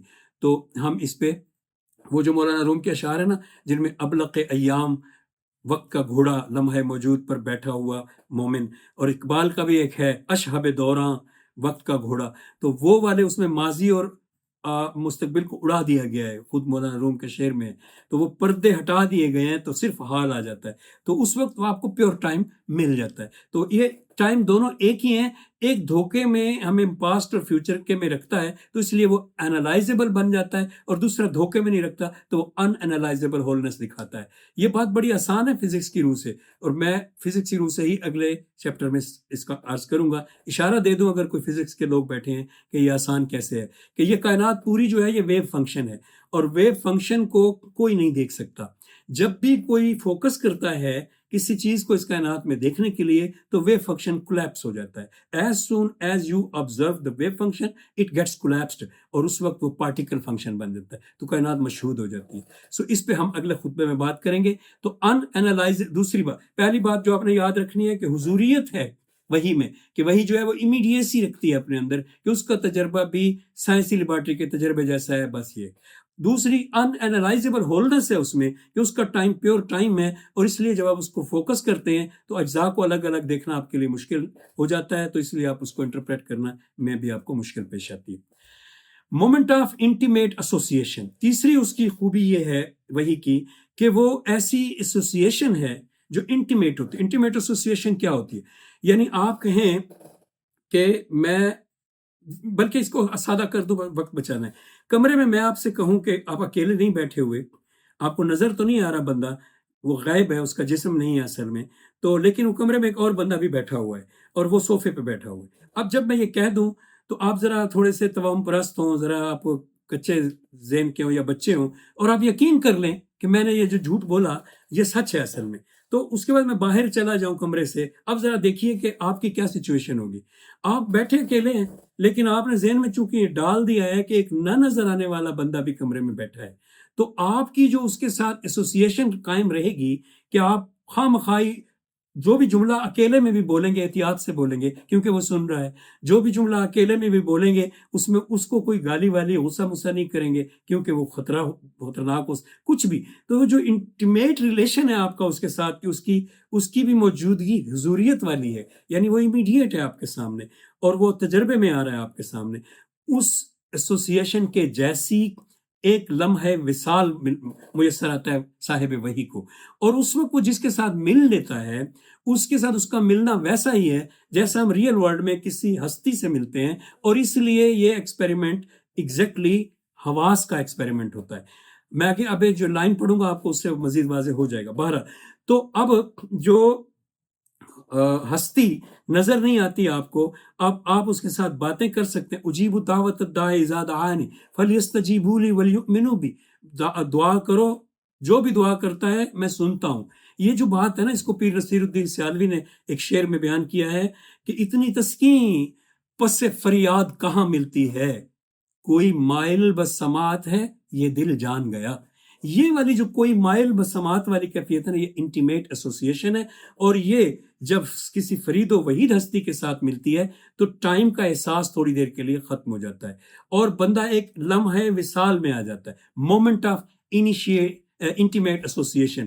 سلطان باہو نے اس کے لیے جو رسول اکرم کی حدیث اپنی کتاب میں کوٹ کی ہے وہ یہ ہے کہ رسول پاک نے فرمایا لی مع اللہ وقت, اللہ کے پاس میرے لیے خاص وقت ہے جس میں اور اللہ ساتھ ہوتے ہیں. تو لی مع اللہ وقت ان کے آگے بھی وہ حدیث ہے, میں صرف یہاں تک. اب ہم پڑھتے ہیں اقبال نے اس حوالے سے جو کوٹ جو میں نے وہاں سے نکالی. Our knowledge of other minds remains something like inferential only. یہ بڑا امپورٹنٹ جملہ ہے, یہ بڑا آپ کے کام آئے گا as an intellectual. Our knowledge of other minds, یعنی آپ مجھے ملے سڑک پہ, میں آپ سے ہاتھ ملاؤں, یہ میں نے کیسے یقین کر لیا کہ یہ آپ ہی ہیں, وہ جو کہ ایک انسان ہیں, جو کہ میرے دوست ہیں, جو کہ وہی ذات ہیں جو میں پہلے ملتا رہتا ہوں, وہی ہستی ہیں.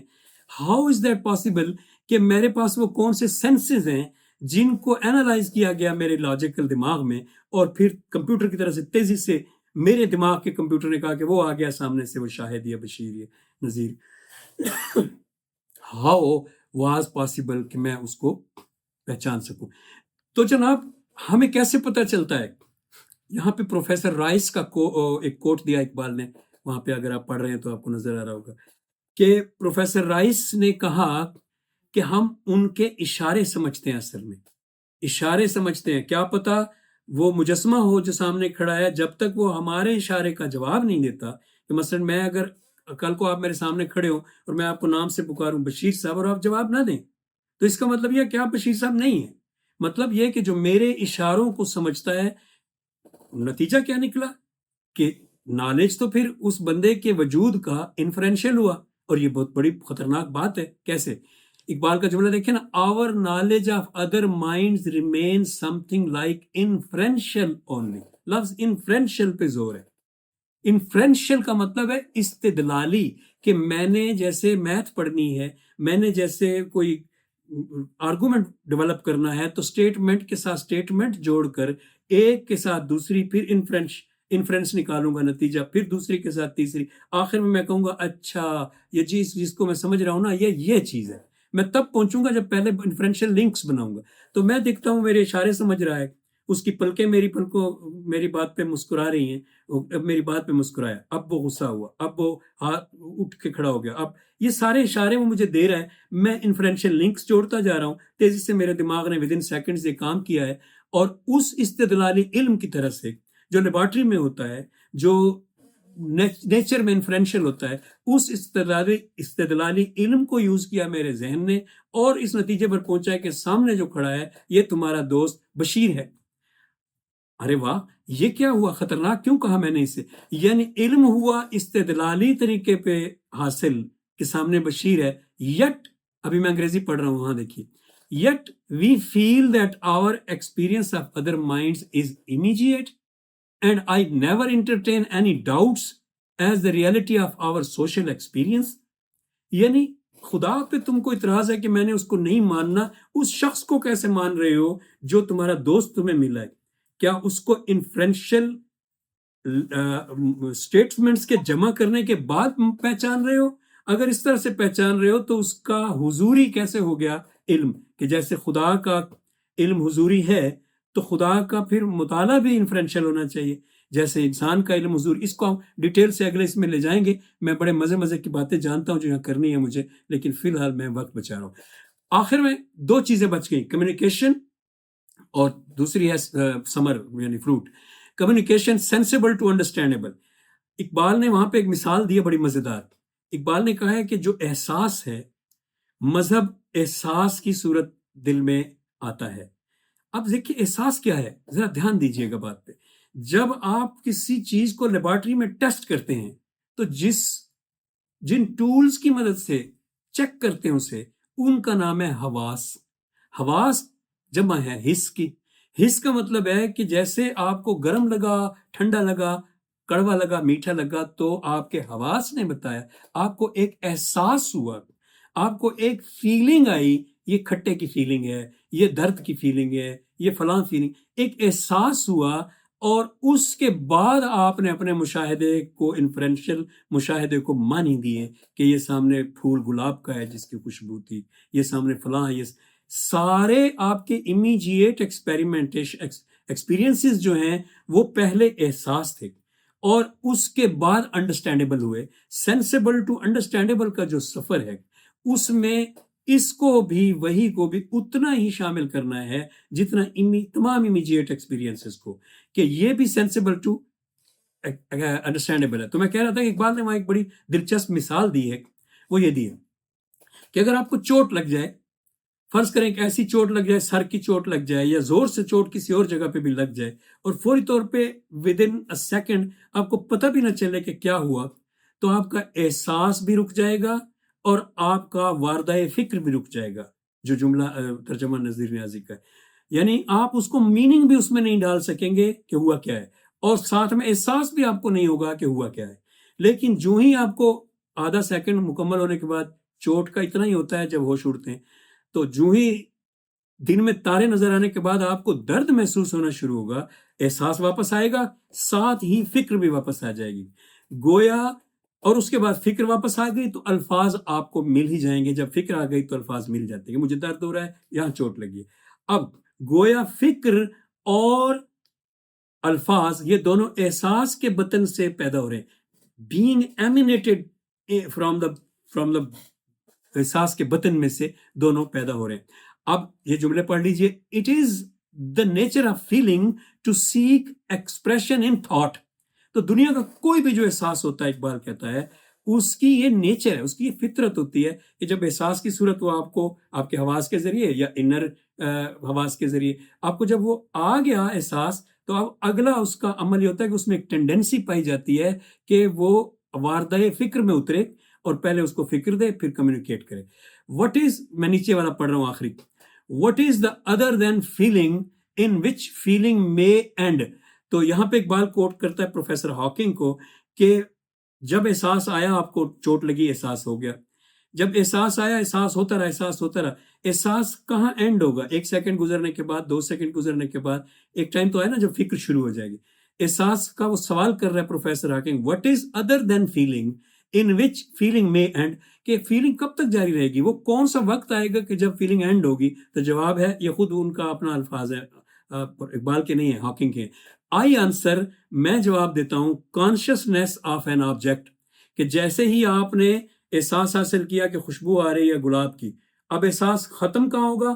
جو ہی آپ کو پتہ چلے گا کہ وہ گلاب کھڑا ہے، یعنی اس کی کانشیسنیس۔ آخری سلائیڈ آ گئی جی، تھینک یو۔ اس میں ہے کہ اس کو ویسے تفصیل سے میں اگلے ہی خطبے میں بتاؤں گا، میں اس کے صرف تعارف کروا دیتا ہوں۔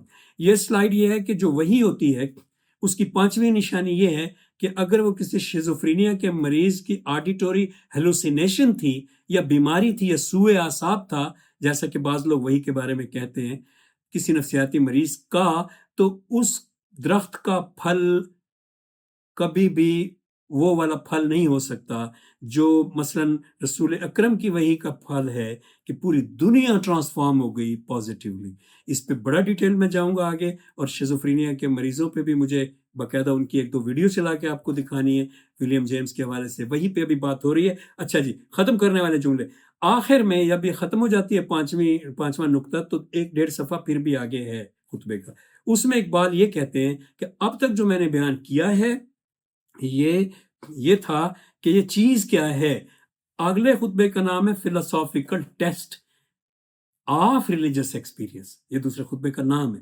تو اب میں ٹیسٹ کروں گا اگلے خطبے میں کہ یہ جو باتیں میں نے کر دی ہیں کیا لاجیکلی اور ایکسپیریمنٹلی یہ ایگزسٹ کرتی ہیں ایسے ہی، اسی لیے تو میں بعض نفسیاتی مریضوں کو اور ان لوگوں کو بھی آپ کو دکھاؤں گا اگلے خطبے میں، اور انشاءاللہ پھر آپ کو یہ بھی سمجھ آ جائے گا کہ جہاں جہاں اس کی ریزننگ موجود نہیں تھی وہاں وہ ہوگی۔ بہت شکریہ۔